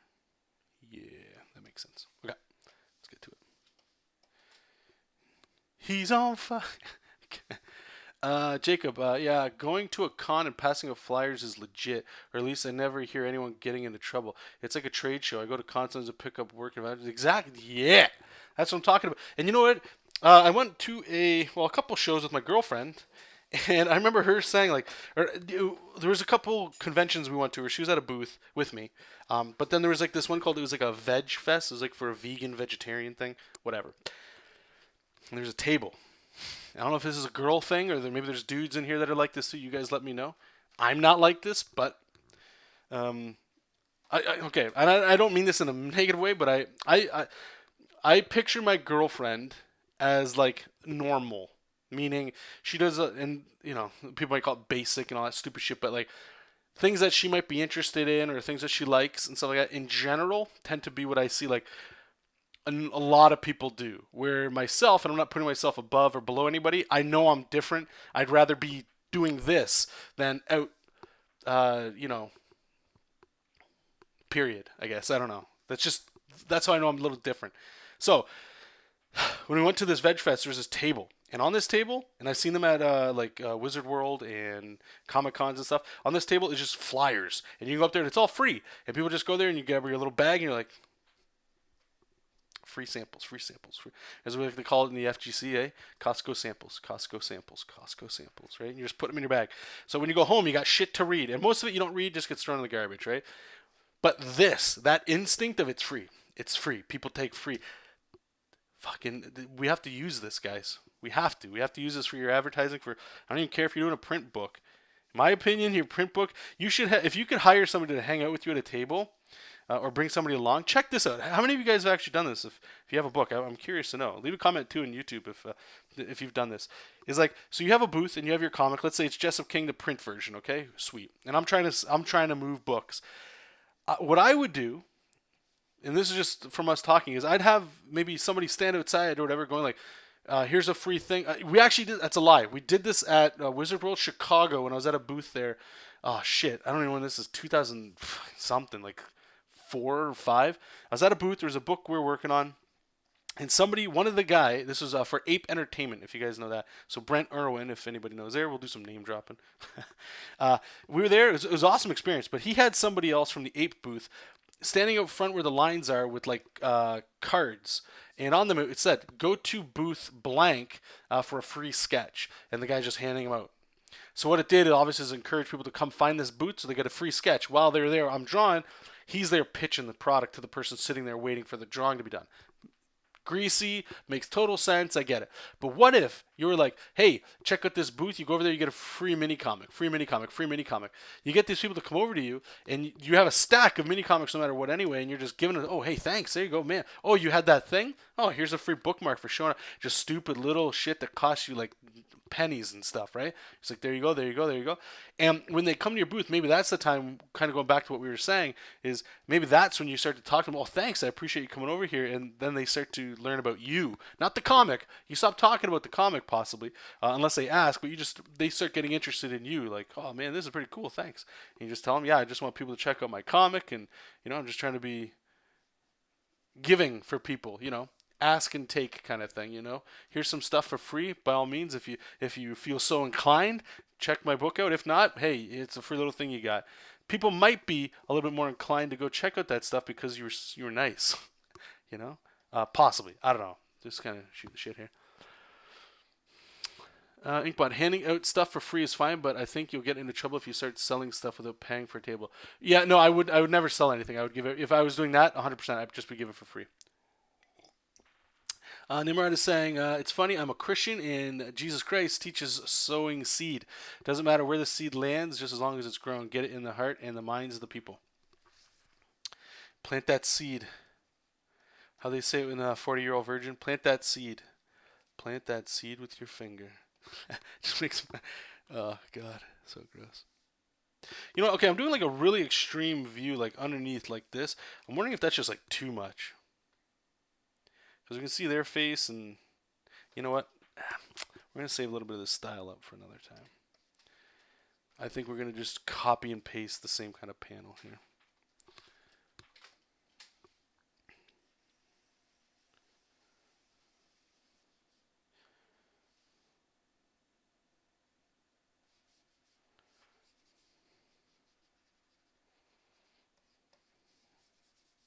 So we'll get Joey here. And then we'll get the big guy back here.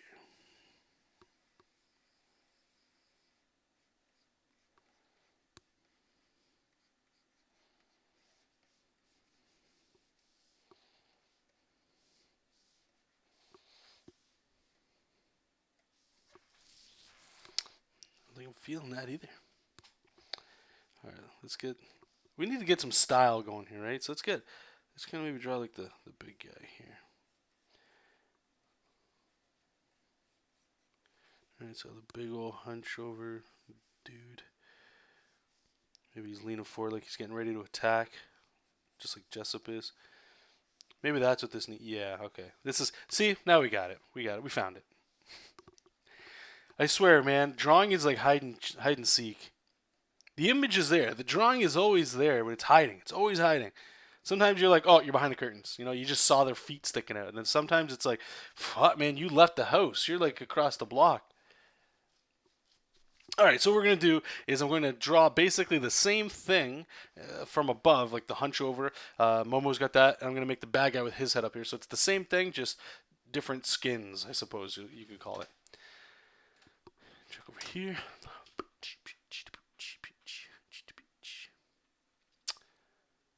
Let's see what we got here.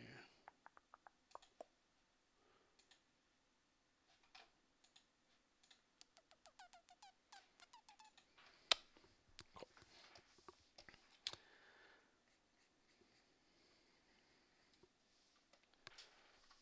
I'll fix these guys up.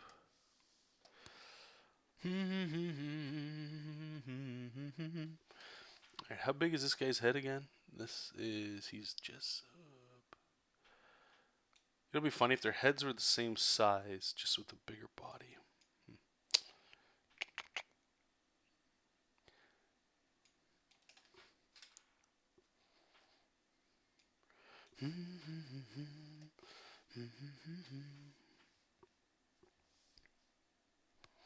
Thanks, Nimrod. Appreciate that, my man.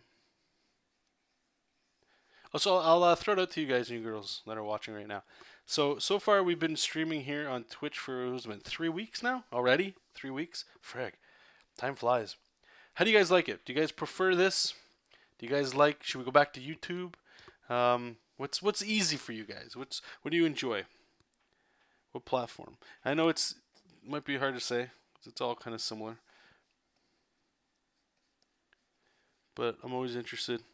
Because if you remember when we were starting this, as much as I enjoy so far, Twitch seems to be pretty enjoyable. It's pretty much like YouTube, but there's a little extra fun stuff. You know, people follow and all that cool stuff. But doesn't really necessarily matter where I'm streaming.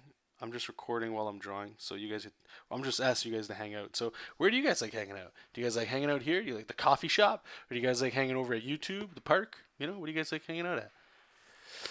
Inkbot likes Twitch. Much less of a hassle to hop on here than YouTube. Why is that? Is it you watch? Do you watch on like the phone or something? Is that why you say that?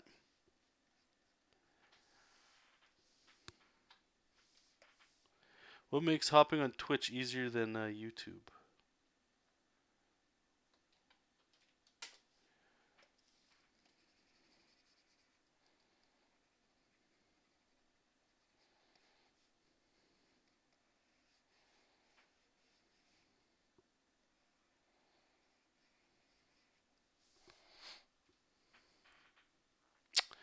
Dado, I won't stop uploading to YouTube. Twitch is very small. No, yeah, okay. So let me back that up just in case I wasn't clear. I'm not going to stop uploading to YouTube. That's never going to go away or stop. Um, Things do upload here on Twitch as well, but no, I'm not getting rid of that. I just mean just for streaming purposes.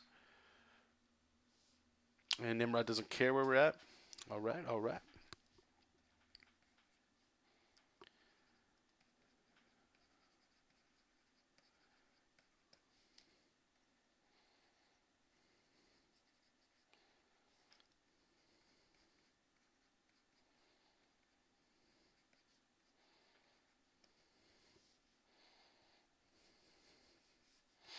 I swear this shot of like always looking up at the king is like we use this like all the time.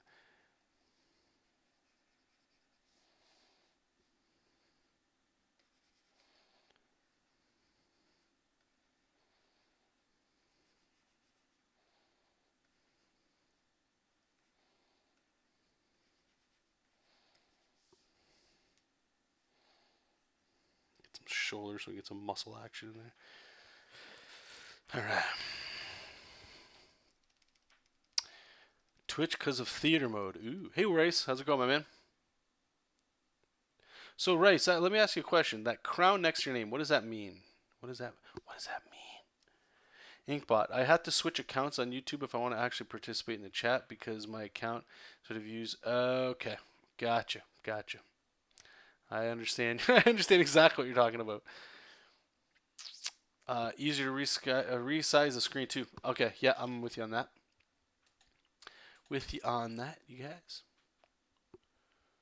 Also, YouTube don't have these. They, they don't. They do not. All right. So, what is in this?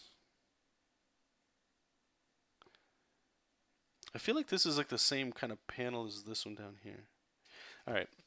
So what we're gonna do is we're gonna do the old cheats again. Oh God. All right. Let's flatten this then.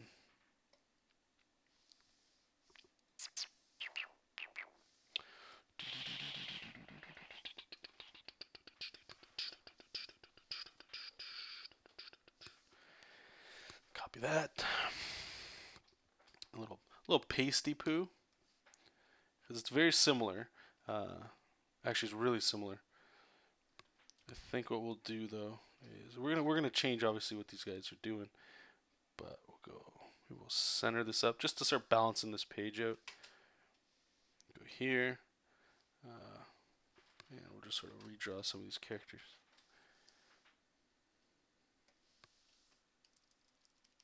Crown means I have Amazon Prime, and I think. Oh, okay, cool. Right on, man. I think artists try to appeal to only other artists mostly. A comic is the way to go. It appeals to everyone. Yeah, it could. That's the best. Well, the best and worst part, I guess, of Patreon uh, is we've talked. We're talking about the same stuff all the time. I love it. Which is to say that if you guys remember the whole point of Patreon, at least what it started out to be, or the intent, at least what I remember it to be, was it was sort of like a lot of people are making YouTube videos or content, and it's free, but you wanted to give them money. I know, it sounds like a weird concept, right? Give people money for stuff they're giving away for free. Because there's smaller channels, my channel included on this too, uh, where there's just like, I think I get from YouTube like $100 every 6 months, something like that. So it's not even like, if I stopped getting money from them, I wouldn't even notice it. It's nice, obviously, money's nice, of course, but it's not. You know what I'm saying, right? Like it's not a reliable source of income at all. So what Patreon kind of stuff was like for those smaller channels that you enjoy, but you want to just give people a little something. But then it started to turn into like PBS. I don't know if you guys get PBS where you're at. It's basically like, oh, now we get pledges, and then it starts to turning. It's like a Kickstarter, really. Like just by giving money, which should be enough, you have to start competing with other people. Right? So like let's say you want to follow a comics Patreon. Now it's like just like channel stuff. And I'm not complaining. I'm just saying what it is now as opposed to what it was. So let's say there's like I don't know how many making comics channels there are, but it's turning into the channel stuff like I keep saying where maybe you can only afford one or two, or maybe you just go to mine because you want the $3 one, right? Like I want to learn more about comics and you kind of like the way I talk about it, but for $3 it's the cheapest tutorials you can get, or I don't even know if it is, or if there's anybody else doing it, whatever. But you just go for that, right? And it's interesting. It's interesting.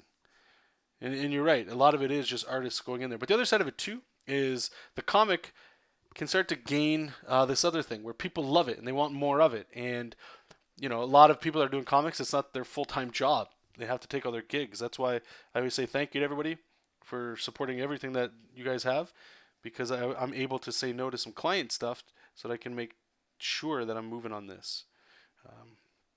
Which is a great feeling, really good feeling.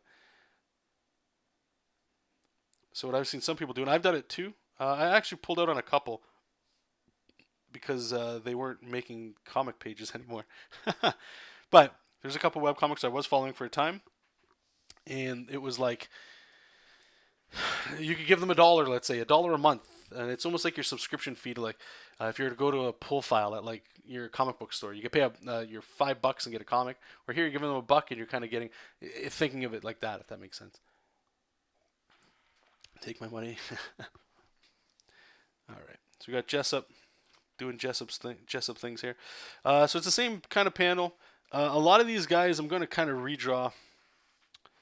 I'm going to have to redraw. What am I saying? Kind of. We have to redraw once we get into. Where's the perspective? Right there. Actually, you know what we're going to do so it doesn't. Maybe we won't. The idea is now all the bad guys are starting to rush them because King Mexiat is telling them kill them and feast on their flesh. Bad guy talk. But maybe we can just rotate this a little bit. Now let's go this way. That way they're kind of coming down on them. So I'm going to have to draw a couple more of these guys, but I'm going to adjust this when we get into line art stuff. But let's get the other characters in here as well. All right, so let's... Actually, you know what? Let's try this. I haven't done this in a while. I miss doing this. Check this out. If you guys remember this. I don't really read the new Ninja Turtle comic book anymore. I love it. I thought it was absolutely wonderful. But where's my master reference? The vault. Let's go into this illustrious vault, which is full of goodies and trinkets and medallions and other little beautiful stuff. What I'm looking for is perspective.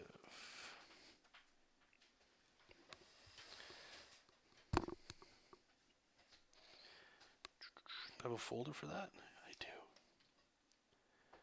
4-point perspective copy. Let's take a look at this. Check that out. I'm going to copy that. It works really well with buildings and stuff. But anyway, the Ninja Turtle comic that I was trying to say, that I was checking out, he did this a lot, and I was like, I want to start doing that. It just everything's instantly dynamic. Let's turn the yeah. Oh hey, no, Nimrod, don't, what the hell, man? Trust me, you've given me more than enough. Let's put it this way: anybody that's at least once done the $30 pledge for the one-on-one hangout, like that's crazy. Think about that for a second here, okay, guys? Again, not to gloat. I'm trying to be humble on this one. Somebody's willing to go, here's $30, talk to me or teach me or critique or whatever. That's crazy. I know to some of you that have already paid it, or to some of you that doesn't sound crazy, but like it's craziness. And I'll be forever grateful for people that do that. And that's why I just said, like, not to call you out, but like anybody that has done that or is doing that, like that's insane. So I'll forever be grateful for that stuff.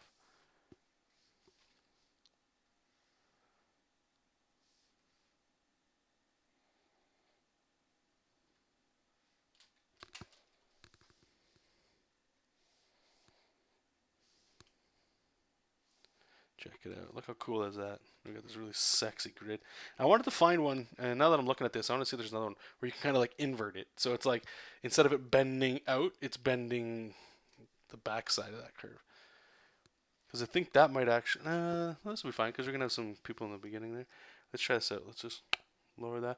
So now that I've kind of got that grid, when I start putting in the ground or the character's running, I can kind of tilt, like some of that stuff. I hope that makes sense.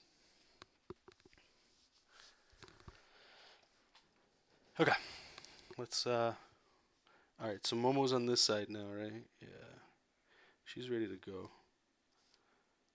So I was trying to think of this. She's got to have like an attack form, right?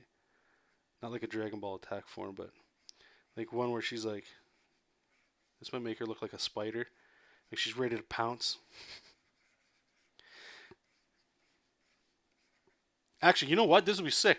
I'm going to actually have her conjuring some energy. Let's do that instead. Because in this last panel here, just to show you, so she's saying, I'm not too thrilled about that cheap shot to my face earlier. And when I find out who stole my crown, I'm going to wring their little scrawny little neck. In this bottom panel here, she's almost it's like a force push. Like she's using wind to go, and they're all these guys that are swarming them with the guns, they get pushed back, right? So actually, this kind of works that she's starting to charge it up like a spirit bomb kind of thing as the bad guys all run towards her. This will work. This will work just great.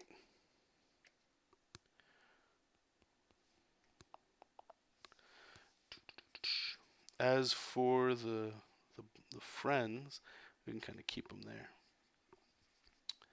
Just clean this up a little bit.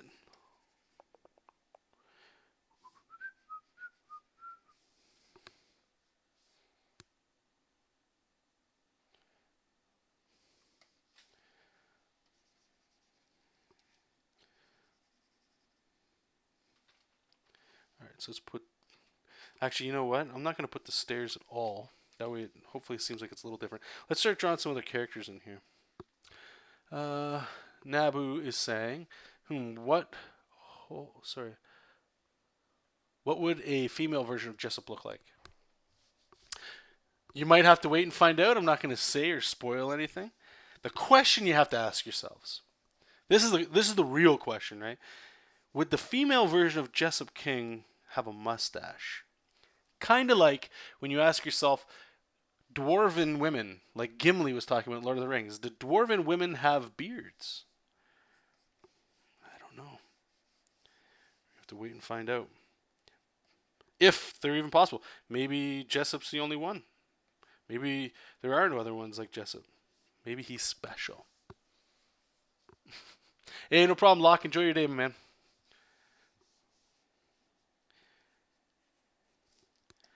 Alright, let's put the little Adam's apple here or whatever. That way we can have like a... Actually, let's make this even bigger. There we go. Just to get like... This is a cheap way, you guys, to like fill a scene without drawing a billion characters. You can have like... What's that? They actually made a concept art of bearded women, or did they?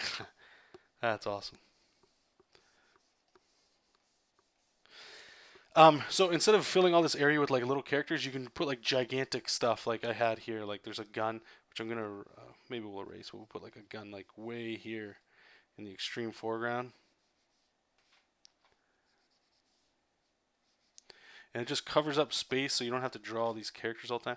I'm not saying it's the best thing to do, but you know, if you guys want to talk about deadline styles when drawing comics, I mean, this is definitely a way to expedite that stuff. Alright, so let's draw like a leg here.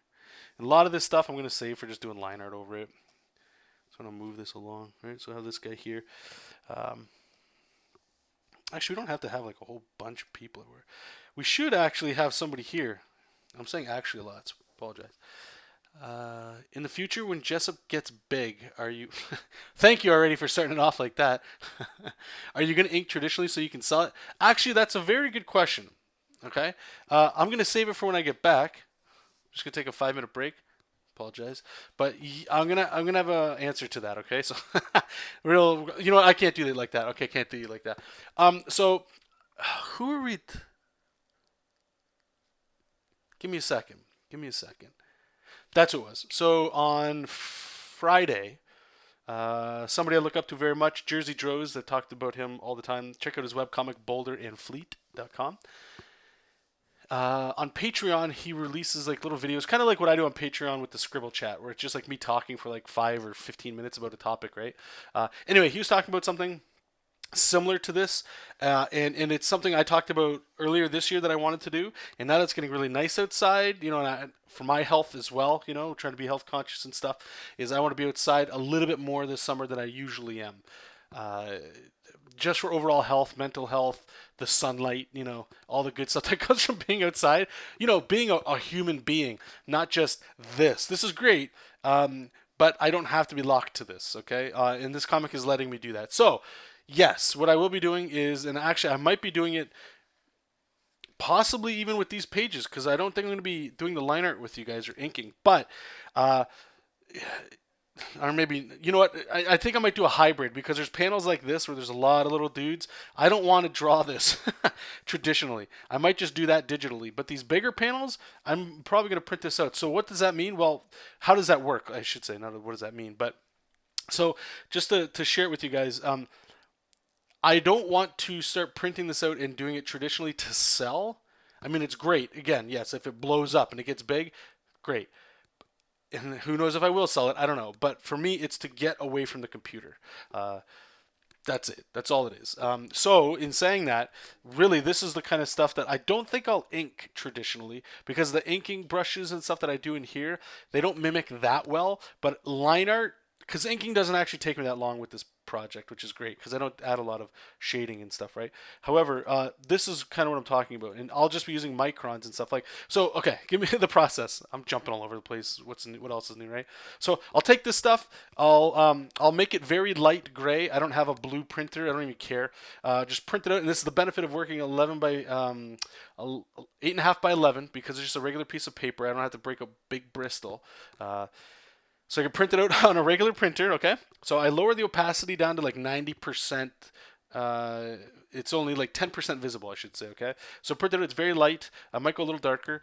We have our Huion light box that we bought, which is a tremendous tool.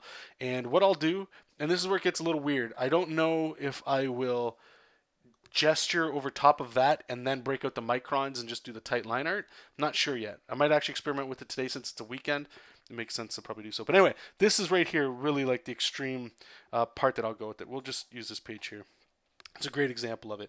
All I need to do is, it's line art, right? You do this with a micron. That's it. This, and then possibly, I'm not sure, but maybe work on the contour line as well. And this is it. Once I would do this, sorry, let me take this out here. Once I do this, then I would scan it in, and then I could ink it. Now, this doesn't necessarily mean that I could sell it because it's not a finished page. It's not inked and stuff, right? That might come in the future. I don't know. But this just takes a step away from the computer that I can just sort of like, you know, get some sun and stuff. Try to be healthy and all that stuff. Anyway, I'll be right back, you guys. Yeah, where am I clicking? That one. There we go. Okay, be right back.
Alright. Cool. There you go. See you later, Nimrod. Thanks for popping in, man. Okay, let's close this up.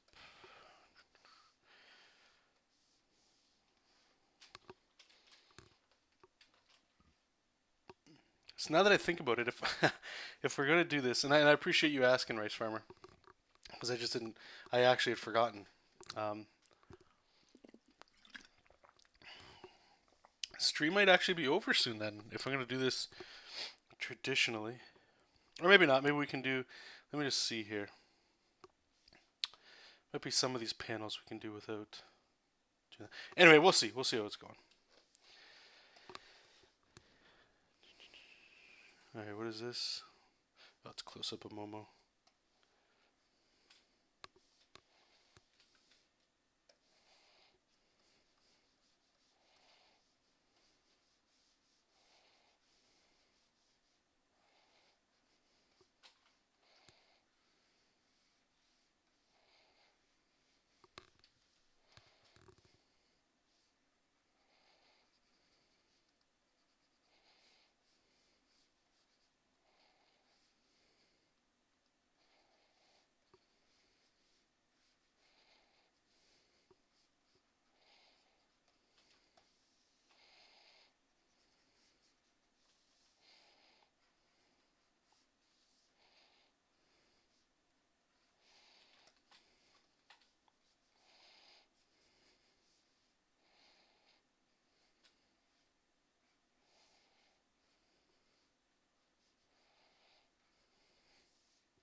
Peter Pancakes, how's it going, my man? Welcome.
Check something here.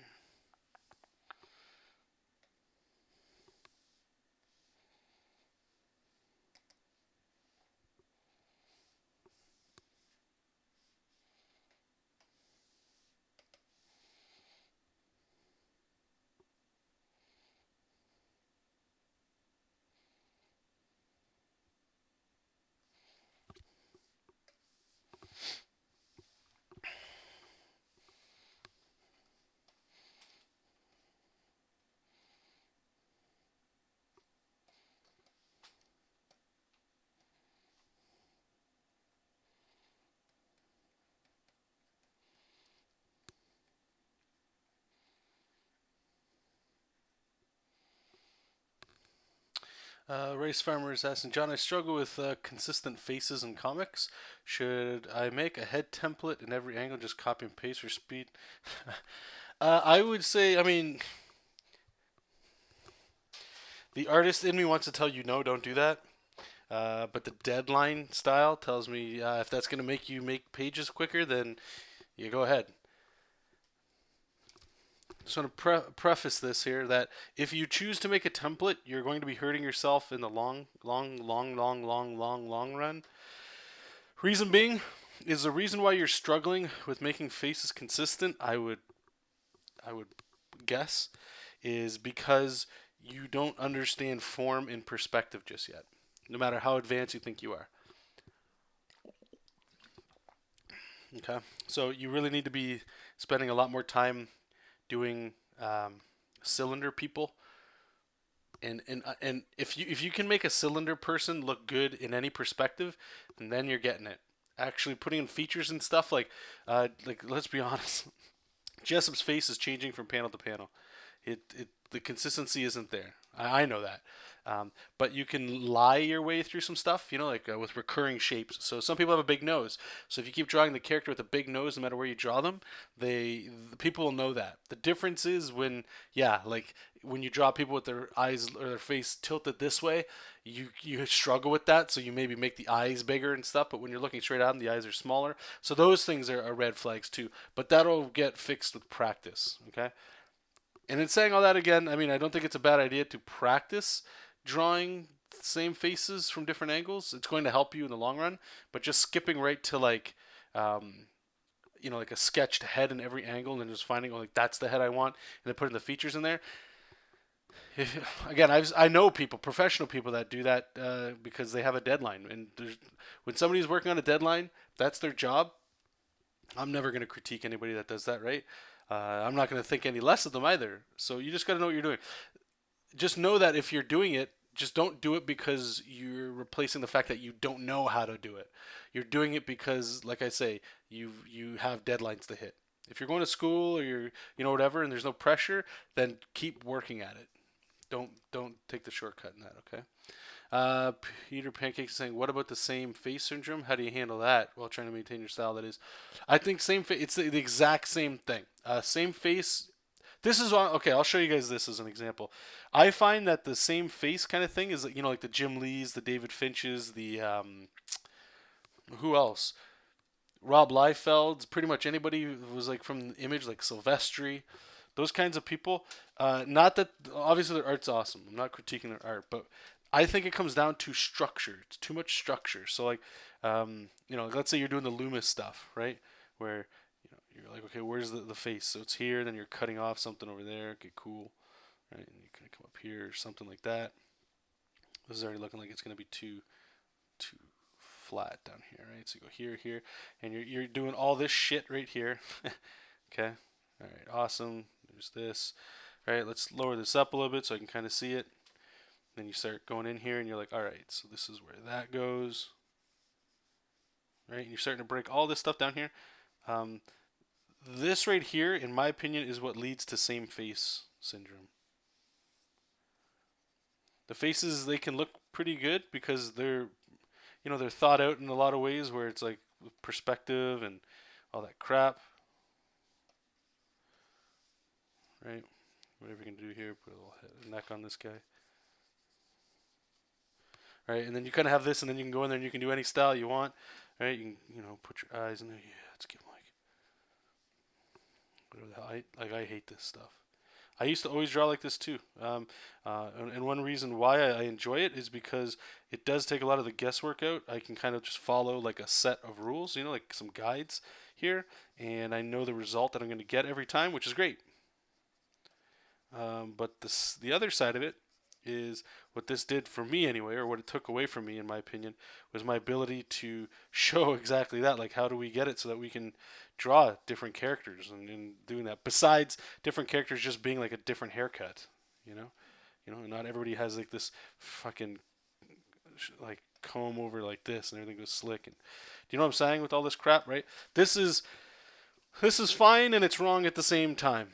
Okay, what I recommend doing, or at least experimenting, if you don't like doing this, is I guess it's more going into cartoons. It's shapes. How do I like just do this kind of stuff? Right?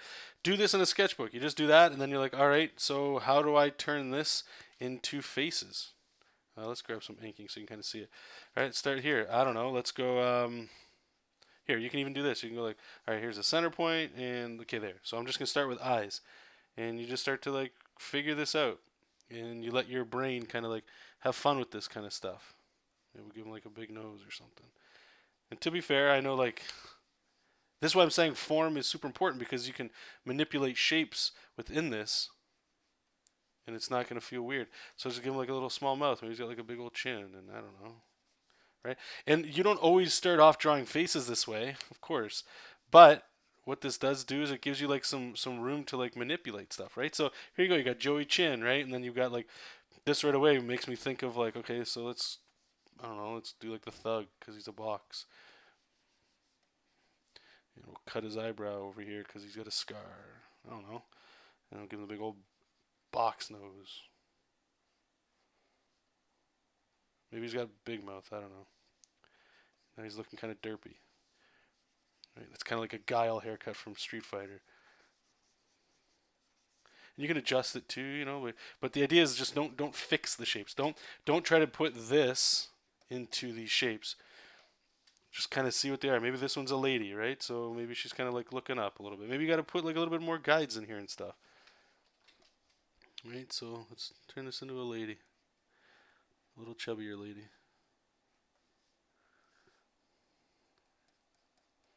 Maybe she's looking up. I don't know at what.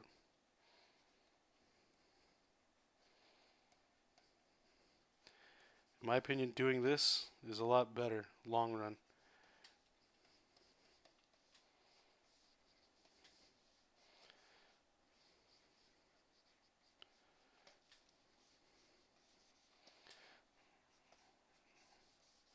Maybe she's got some hair that goes down this side. I don't know. Do you guys see what I'm saying though? Like this kind of stuff here. Okay, just by showing you this example, I want to show you two things, right? What I want to make sure is this isn't not one of these is better than the other, not one of them is right and the other one's wrong at all, okay? What this is opinion and thought, and I recommend you do both and find what sings for you. I do find that when people are learning anatomy and stuff, this one right here on the far right makes more sense because it's polished, looks real, looks like you're going in there. The stuff on the left kind of looks like it's cartoony and it's not real, but you can make them real. Why this matters and why I prefer the left side, why I do, okay, is because like I show this stuff too when I draw heads. I like this cylinder stuff. I forget who what artist I saw, but like I can go in and make like some cylinders here, right? And I can use these as like for humans anyway, just sort of like how to figure this out. So again, we'll do the same stuff. So, you know, find the center point or whatever. I'm not going to say your name right. Utisenvisi. I'm just going to call you Sen. Thanks for the question. I don't have any bots or anything set up right now. If you're interested in donating, I guess where I would ask you to go is check over Patreon. You can see, I guess there should be links below. Or just go to patreon.com/Jonathan Rector. Is it? Or is it Scribbles with Jonathan? Oh my God, I can't remember. Go over there, check it out. You can give me any money you want or whatever. Cancel your subscription after a month, whatever. A lot of comics and creation stuff on there as well. Or go to my Etsy shop and get yourself a printer too. I would rather people just give money that way because at least you get something out of it.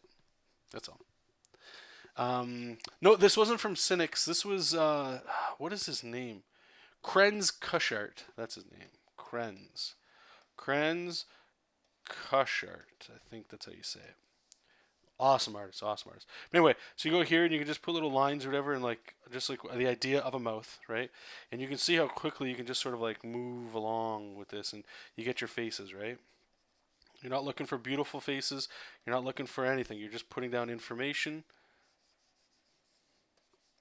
that gets you going, gets you moving along. That's all, okay? And again, it's more of this stuff. You're just putting in shapes with all that stuff. That's all. So this is what I would say. So make sure. And I will, yeah, Nabu was saying that too. A lot of artists consider the same face as their mark or style. 100%, yeah. We all have a way of drawing a nose or something, and you can do that. I'm just sort of addressing that, like if you feel like this face here is all you're drawing all the time. But what you'll do is it's like, okay, well, I'm gonna give the guy a bigger nose or something instead of the nose he's got, and like, but the eyes and everything still look the same. You know, like there's certain things you can't get away from. That's just your style. It'll take practice. I find a lot of manga artists actually, they showed me a lot of really interesting ways of applying this kind of stuff and then putting your style into it. Because you look at these three, let's just say this character up here at the top, that's the detective. You know, this is the main character, the detective, right? He's tired. He's been working long shifts. Great. And this guy over here is the douchebag that saw the crime go down, right? This is Thug McThug over here.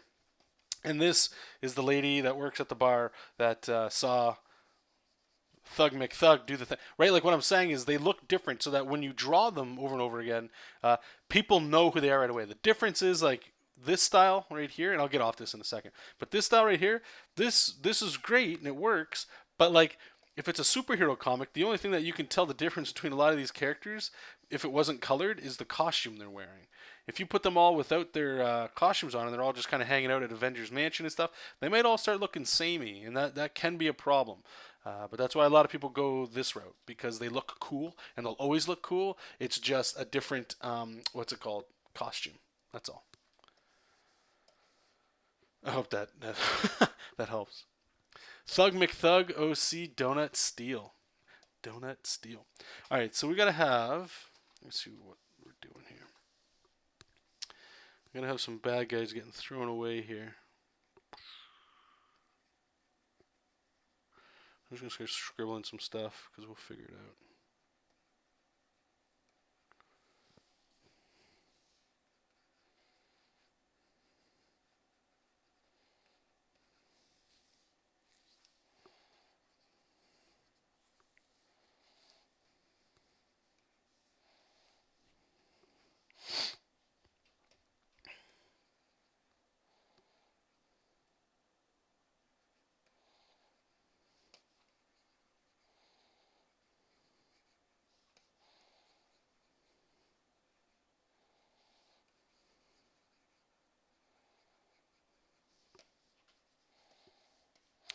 The trick here is I don't know. I know Jesop's here, but he should probably still be in the scene. I mean, he's supposed to go after the big guy, but I mean, from him to go to here while she's charging and doing this, the beats are pretty quick. So if he just disappeared, I mean, it's cool, but maybe I can move that text over to the left just so we can get more Jesop in here. Let's try it.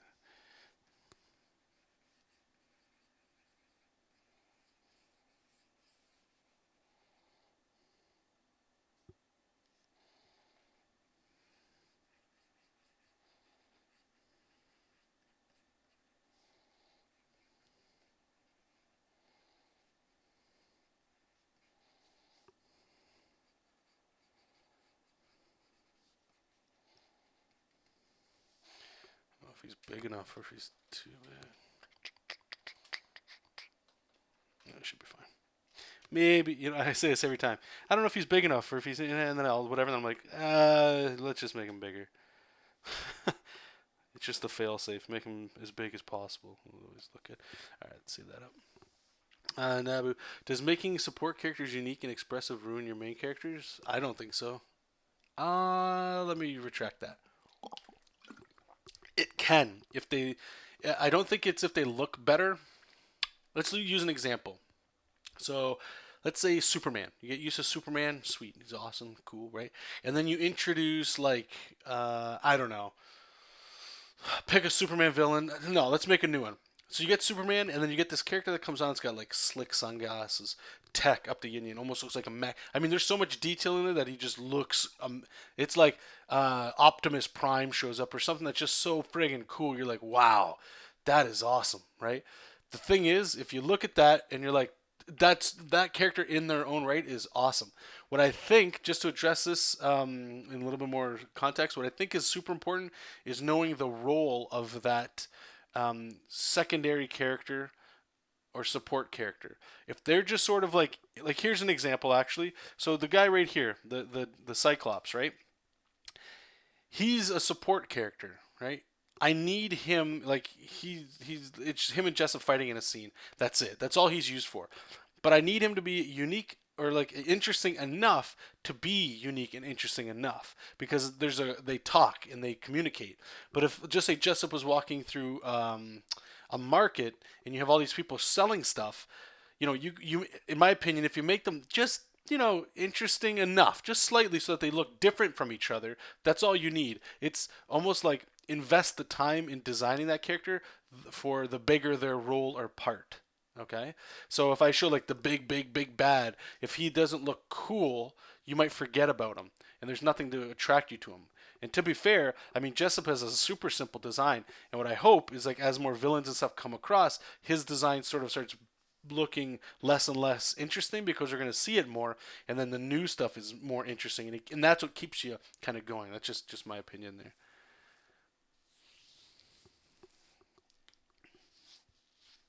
Yeah, so if it's like a crowd of people, then just whatever.